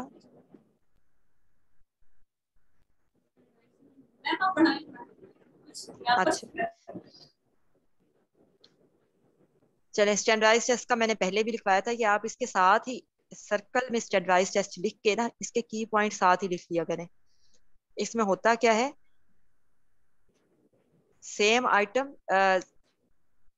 आइटम्स होंगे, हर आइटम पे आइटम एनालिसिस किया जाएगा, ये रिलायबल होगा, ये वैलिड होगा, इसमें टेबल ऑफ नॉर्म्स प्रोवाइड किया जाता है, ठीक है। स्कोरिंग के लिए सेम स्कोरिंग होगी, जो स्कोरिंग का सिस्टम है वो सेम होगा, जो टाइम यूज किया जाएगा वो भी हर जगह सेम होगा, और जो कंडीशन होगी एडमिनिस्ट्रेशन की वो भी सेम होंगी। तीसरा, ये एक्सपर्ट इसको बनाते हैं, ये इंपॉर्टेंट चीज है इसमें आती है, ठीक है। अब ये इसको आप आगे आ जाए, ये सारे मैम जो है ये ना ये आपकी कीवर्ड काम की रिपीट चीजें कर हैं। दें, इस कीवर्ड। कीवर्ड इसके हैं आइटम एनालिसिस, ठीक है, reliable, valid, table of norms NORMS, same scoring, same time, same condition of administration, ठीक है। अच्छा, इसमें जो बाकी हैं वो इतने एक इसमें प्रोसीजर बताया हुआ है कि एक टेस्ट को स्टैंडर्डाइज कैसे किया जाता है, कि जब आप स्टैंडर्डाइज टेस्ट बनाते हैं शुरू से एंड तक इसका क्या प्रोसीजर है। तो इसका सिर्फ मैं आपको बता देती हूँ, जो सारा ये 3-4 पेजेस पे दिया हुआ है, कि सबसे पहले एक्सपर्ट्स जो हैं वो टेस्ट आइटम्स बनाएंगे, यानी क्वेश्चंस बनाएंगे, MCQs बनाएंगे। फिर सेकंड स्टेप में क्या होगा, पायलट टेस्टिंग होगी, यानी वो कोई भी स्मॉल ग्रुप लेंगे, उस पे वो टेस्ट करेंगे और उसके रिजल्ट का एनालिसिस लेंगे। यानी पहले आइटम्स बनाएंगे, उसके बाद उसके पायलट टेस्टिंग होगी, उसके स्कोर लेंगे, फिर उसके एनालिसिस में क्या करेंगे कि उन्होंने 25% हाई अचीवर और 25% लो अचीवर अलग कर लेते हैं, ठीक है। और उसके ऊपर वो आइटम एनालिसिस करते हैं, उसका डिफिकल्टी लेवल फाइंड आउट करते हैं, फैसिलिटी इंडेक्स निकालते हैं, डिस्क्रिमिनेशन पावर फाइंड आउट करते हैं, इफेक्टिवनेस ऑफ डिस्ट्रैक्टर्स, ये चारों चीजें आप आगे पढ़ेंगे। वो जो हमने 25% पेपर लिए हैं ना, अलग किए हैं ना हाई अचीवर के, जो सबसे अच्छे मार्क्स जिन्होंने लिए हैं, और 25% उनके पेपर जिन्होंने सबसे कम मार्क्स लिए हैं, उन पर हम ये चारों चीजें अप्लाई करेंगे। उसके बाद हम अप्लाई करने के बाद जो इस पर पूरा उतरेगा, चारों चीजों में उसकी वैल्यू एक्सेप्टेबल आएगी, फिर हम उस आइटम को सिलेक्ट करेंगे, ठीक है। और ये सारा काम एक आइटम को सिलेक्ट करने का, ये सारे प्रोसीजर में काफी साल लगते हैं, ठीक है।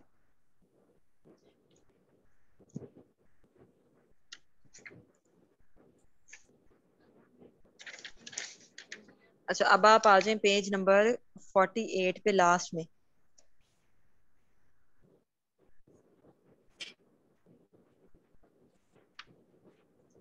आइटम एनालिसिस,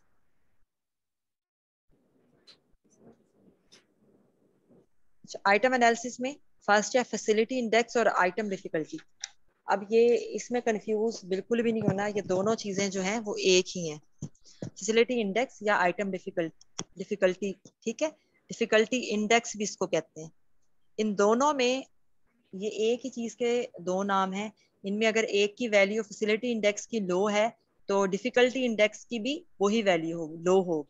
जैसे 0.30 अगर low value of facility index की है तो डिफिकल्टी लेवल भी उसका लो होगा, बस ये याद रखना आपने।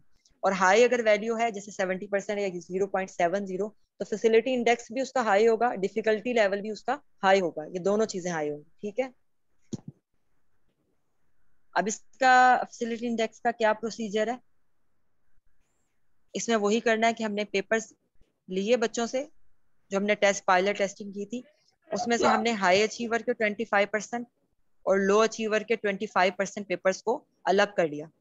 दरमियान वाले जो 50% पेपर बचेंगे उसको हमने इस टेस्ट में शामिल नहीं करना। अब फार्मूला जो फैसिलिटी इंडेक्स का है वो NR over NT 100।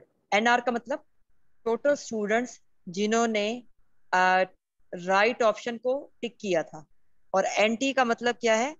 Total number of high achiever and low achiever. अब नीचे जो टेबल बना हुआ है इसके अंदर हम देखेंगे, टेबल पे आ जाए कि n इज इक्वल टू 178, यानी कि टोटल स्टूडेंट जब हमने टेस्ट लिया था, पायलट टेस्ट स्टार्ट किया था, तो कितने स्टूडेंट थे? 178। उनको हमने टेस्ट लिया, उसके स्कोर्स आए, उनको हाई से लो पर हमने अरेंज किया, सबसे ज्यादा मार्क्स वाले ऊपर रखे और ऐसे करते करते सबसे लो वाला नीचे रखा। 25% 178 का निकाला जो कि निकले 48। 48 हाई अचीवर यानी ऊपर वाले पेपर हमने अलग कर दिए, 48 लो अचीवर यानी सबसे नीचे वाले पेपर हमने अलग कर दिए। उसके बाद हमने देखा उन पेपर्स में एक आइटम MCQ नंबर 8 नजर आ रहा है सबको, ऊपर लिखा हुआ है, यानी MCQ नंबर 8 पर हम आइटम एनालिसिस करने लगे। अब उस 8 MCQ पर ऑप्शन थे नीचे, option A B C D, correct था। ठीक है, तब हमने देखना है कि हाई अचीवर जो थे उनमें से कितने लोगों ने करेक्ट ऑप्शन पे निशान लगाया, और लो अचीवर जो 48 थे उनमें से कितने लोगों ने करेक्ट ऑप्शन पे निशान लगाया। ए कितने लोगों ने सिलेक्ट किया है, बी कितने लोगों ने सिलेक्ट किया है, और डी कितने लोगों ने सिलेक्ट किया। ओमिट का मतलब है यानी इसको स्किप कर दिया, तो किसी ने भी स्किप नहीं किया इसको। तो जब हमने ये सब चीजें निकाल ली तो हमने इस फार्मूला को देखना है। फार्मूला में NR है। NR का मतलब यानी वो लोग जिन्होंने करेक्ट आंसर को सिलेक्ट किया था उसका टोटल। अब आप सी के नीचे देखें, 30 लिखा हुआ है और 13 लिखा हुआ है। 30 और 13 को जब हम प्लस करते हैं तो आंसर आएगा 43, यानी कि हाई अचीवर और लो अचीवर दोनों में 43 लोग थे जिन्होंने सी को सिलेक्ट किया है। ठीक है, ये हमारी वैल्यू है NR 43। ठीक है, अब नीचे क्या है? NT फार्मूला में नीचे NT है यानी टोटल। टोटल कितने स्टूडेंट जो हम इसके अंदर ले रहे हैं, तो हम करेंगे 48 प्लस 48, आंसर आएगा 96। तो NT आ गया 96। तो फार्मूला से जब हमने वैल्यू पुट की तो ये आ गया F is equal to 43 over 96 multiply by 100। ये लिख लिया सबने?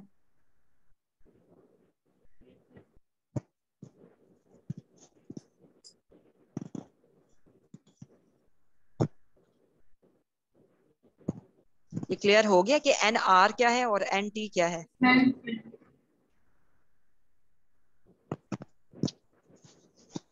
जी क्या कहना चाह रही हैं?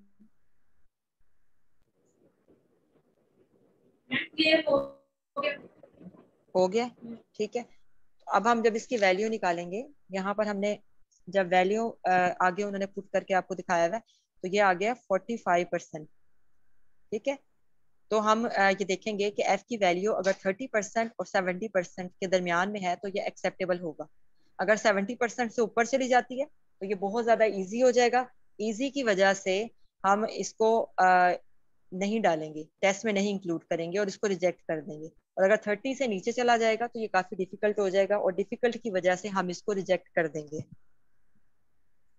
ठीक है, वैल्यू जो है वो इस दोनों के दरमियान होनी चाहिए, एक्सेप्टेबल वही वैल्यू नीचे लिखा है। चले, अब डिस्क्रिमिनेशन इंडेक्स, अब सेम यही वाला हमारा यूज होगा टेबल, इसी में हम डिस्क्रिमिनेशन इंडेक्स निकालेंगे। अब ये आइटम डिफिकल्टी और चीज है और डिस्क्रिमिनेशन इंडेक्स और चीज है।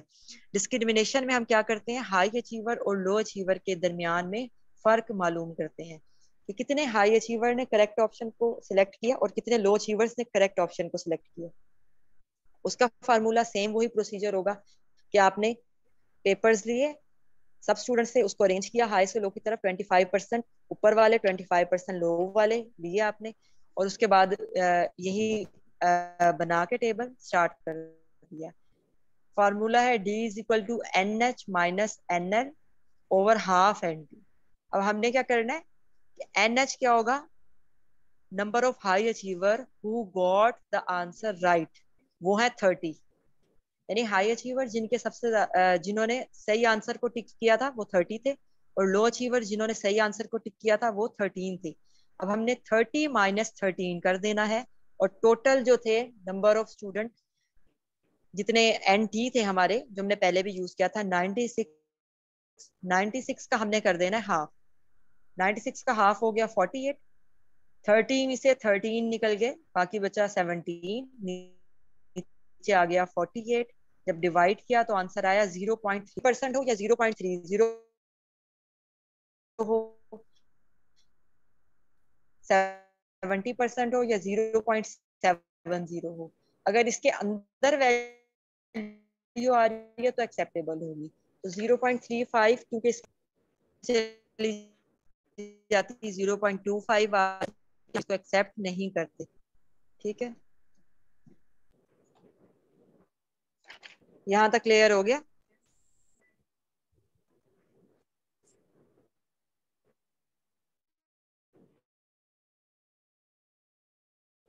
मैम एग्जामिनर ये भी पूछ सकता है कि ये एक्सेप्ट होगा या नहीं होगा, जिस टाइप जी, की भी कुछ। ऐसे तो बहुत आएंगे क्वेश्चन। ये आपने याद रखना है कि 30 70 ये इसकी रेंज है, या 0 एक्सेप्टेबल है, और अगर इससे 75 आ जाए तो क्या ये एक्सेप्टेबल होगा? आप कहेंगे नहीं एक्सेप्टेबल, क्योंकि ये बहुत ज्यादा इजी आ गया। और 0.3 से अगर नीचे वैल्यू आ जाएगी 0.29 28 13 इस तरह के कोई नंबर आएगा तो वो तब भी आपका एक्सेप्टेबल नहीं होगा, क्योंकि ये बहुत ज्यादा डिफिकल्ट हो जाएगा। ठीक है, बस ये दो वैल्यूज याद रखनी है आपने। Okay ma'am. अच्छा नंबर 3 है इफेक्टिवनेस ऑफ डिस्ट्रक्टर। अब 3 डिस्ट्रक्टर थे हमारे पास, कौन कौन से 3 डिस्ट्रक्टर थे, और एक हमारा करेक्ट ऑप्शन था C वाला।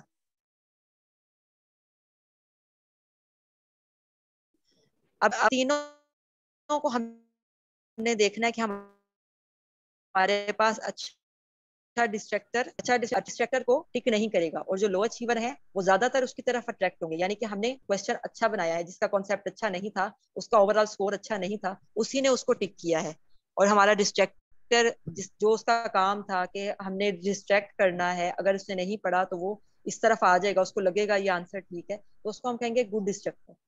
ठीक है, लेकिन अगर कोई हाई अचीवर ज्यादा, एक डिस्ट्रक्टर ऐसा है कि जिसको हाई अचीवर ज्यादा टिक कर रहे हैं और लो अचीवर टिक नहीं कर रहे, तो इसका मतलब है वो डिस्ट्रक्टर अच्छा नहीं है। ठीक है, तो अब आप ये आइटम नंबर 8 में जो पीछे टेबल बना हुआ है उसमें देखेंगे A और D जो है वो गुड और इफेक्टिव डिस्ट्रक्टर है। कैसे? क्योंकि A में और D में आप देखें हाई अचीवर 8 और 6 हैं, जबकि लो अचीवर 11 और 20 हैं। यानी जिनका कॉन्सेप्ट अच्छा नहीं था उन्होंने इसको ज्यादा टिक किया है, इस वजह से हम इसको गुड कहेंगे। लेकिन बी को हमने बैड डिस्ट्रक्टर कहा है क्योंकि इसने इक्वली दोनों को अट्रैक्ट किया है। हाई अचीवर भी उतने लोगों ने लगाया और लो अचीवर भी उतने लोगों ने लगाया, तो ये एक अच्छा डिस्ट्रक्टर नहीं है। अच्छे डिस्ट्रक्टर की क्या क्वालिटी है कि उसको हाई अचीवर कम लोग इसको टिक करें और लो अचीवर ज्यादा लोग इसको टिक करें, तब वो अच्छा डिस्ट्रक्टर होगा। यानी जो काम, जिस काम के लिए उसको बनाया गया था उसने वो काम पूरा किया। डिफिकल्टी इंडेक्स, अच्छा ये डिफिकल्टी इंडेक्स आप छोड़ देंगे, है ही नहीं इसमें।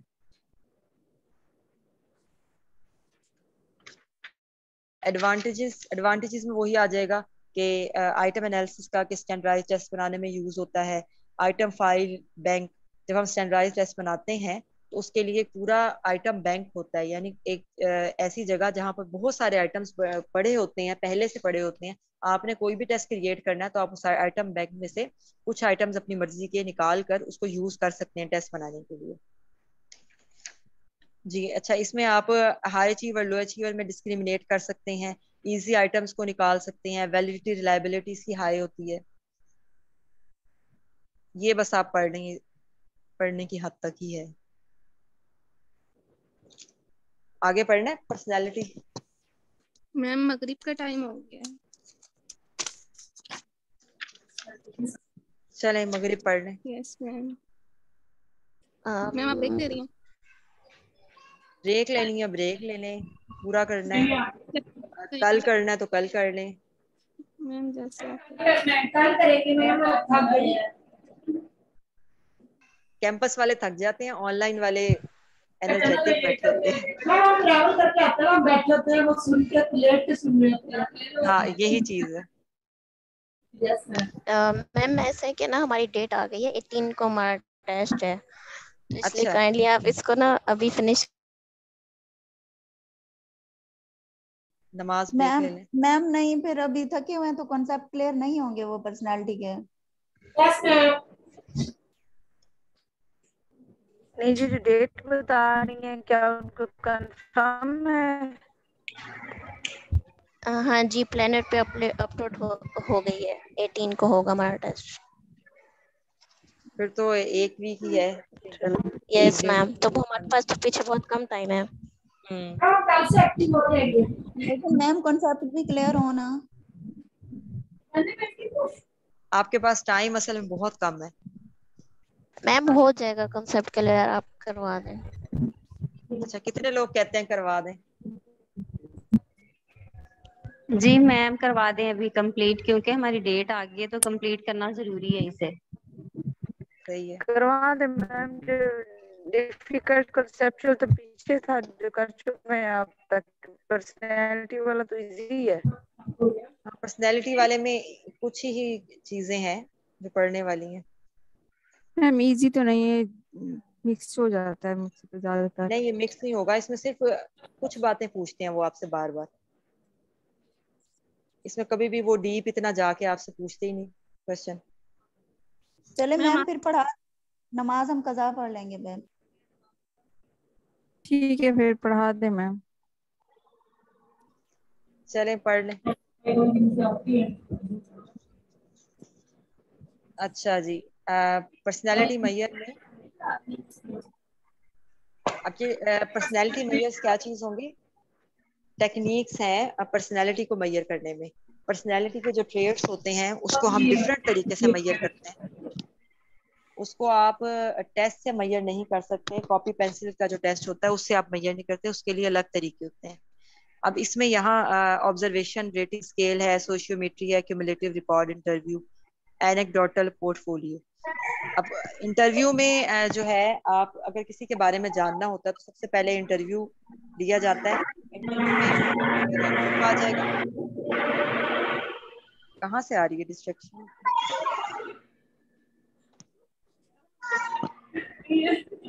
ये जिसका माइक ऑन है ना वो ऑफ कर दे।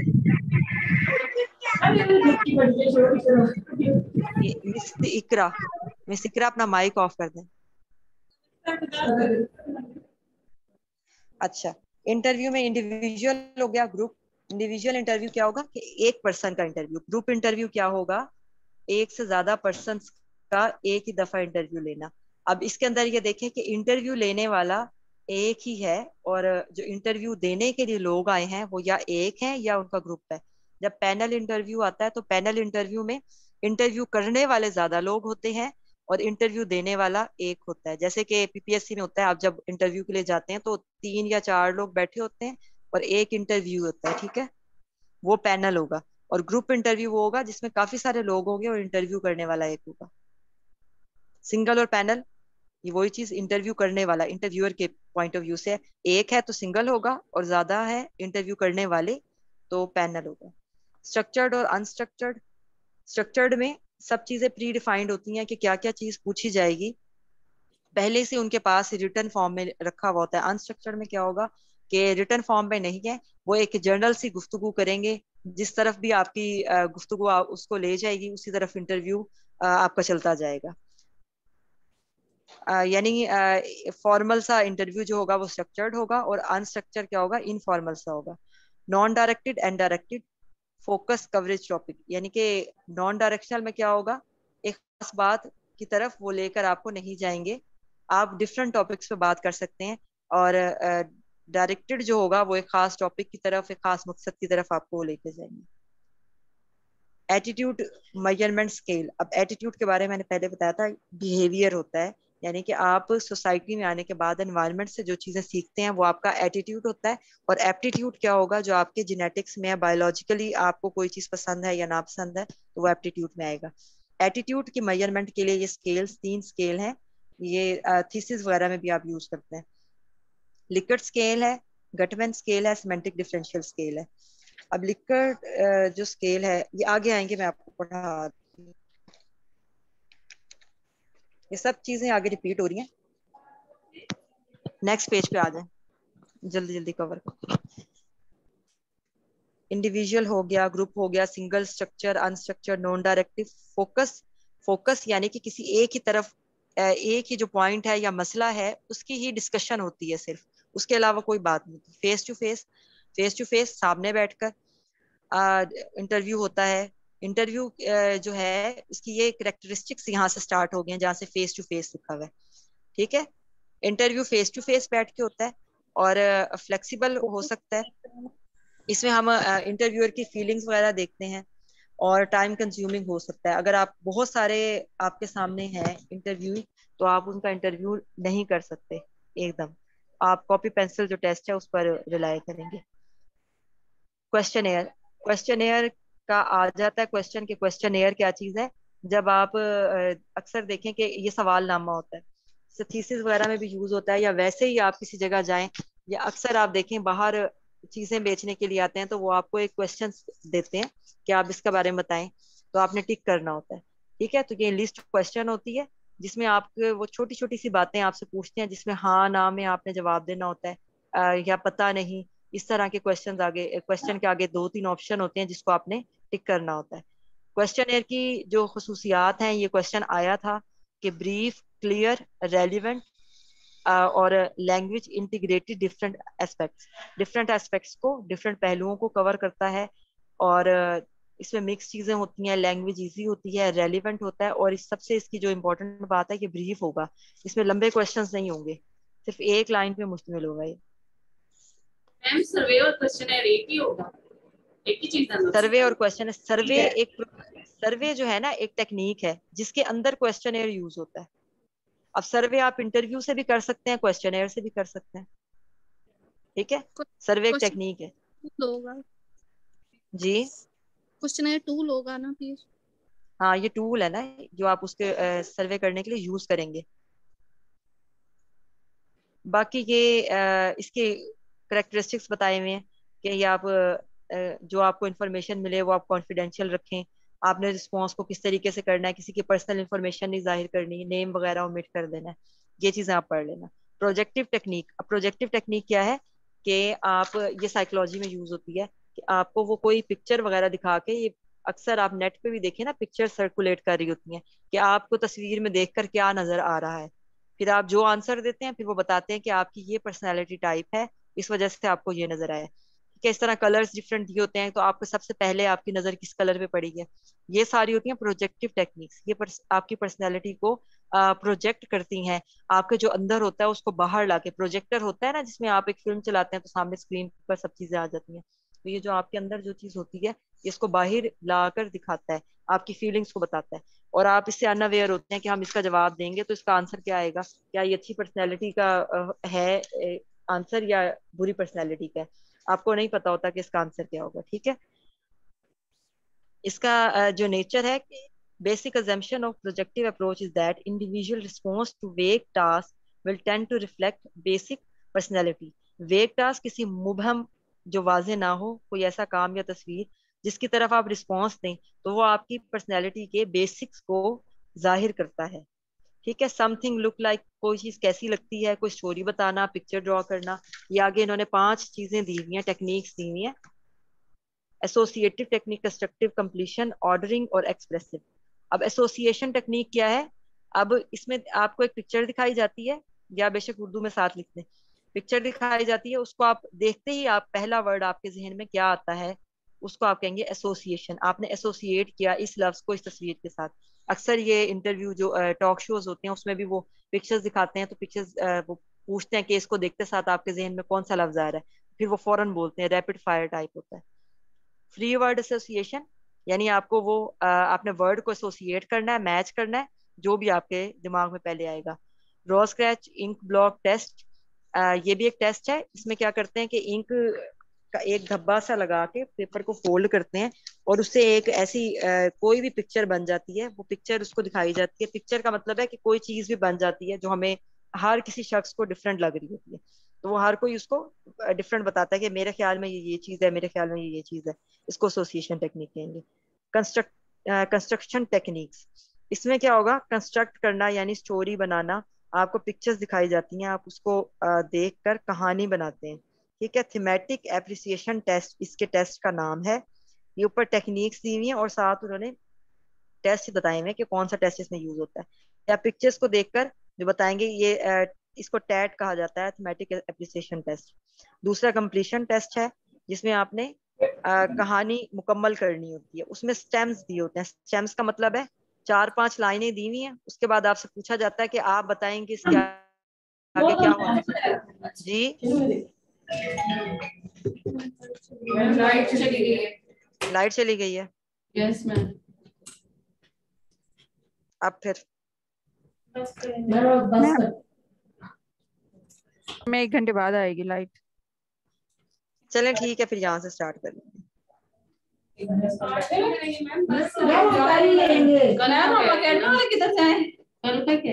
हाँ जी, कल ही कहा है मैंने।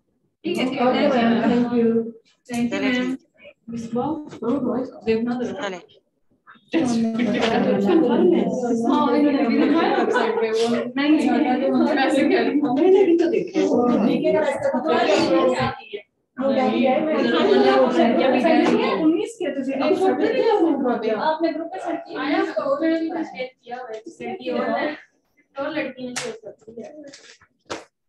ये अभी भी आई है।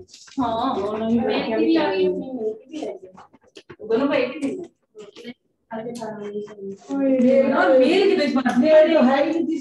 अभी तो आई नहीं उनकी मेल की सीट। कब आई है?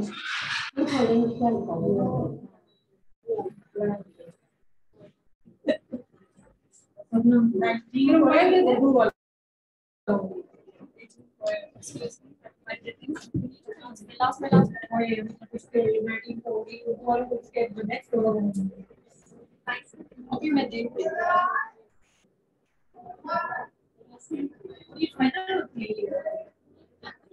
क्या देखा वेबसाइट रिकॉर्डिंग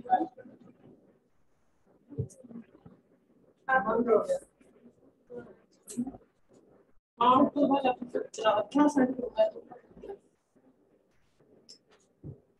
आप एक ग्रुप में सेंड कर देंगे जो उन्होंने पढ़ाया वो काफी हम समझ रहे हैं क्या पसंद यार वो यूट्यूब में भेजते हैं ना, उसमें आपको मिलेगा। ऐसे ही नहीं है इनके जूम के आप फिर भी यूट्यूब पे आती है, लिंक भेज देते हैं वो लोग, फिर वो लिंक के ऊपर आप हाँ स्पिरिट सर्विस एकेडमी से वो है लिंक। आज का डेट है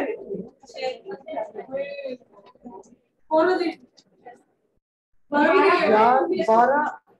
हम तो ज्यादा मतलब पहले लीव कर देंगे, तो हमें साइकोलॉजी तो पढ़ाएं। क्यों लीव करेंगे? लास्ट डे तक टेस्ट ले से फिर हम जिन्होंने तो कहा था टेस्ट लेंगे, हमसे कोई टेस्ट नहीं दिया। मैं आज यही बात तो आपने किया थी कि हमें तो फायदा है यार देखो टेस्ट अगर हम देने लग जाए तो आज मैं बड़े ही दवाएं कैसे करेंगे? हर टॉपिक का टेस्ट होना चाहिए यार, हमें कैसे समझ कैसे आएगी? एमसीक्यू नहीं कहा, इतना पढ़ा क्या पढ़ा, मेन कांसेप्ट की क्लियर है या नहीं?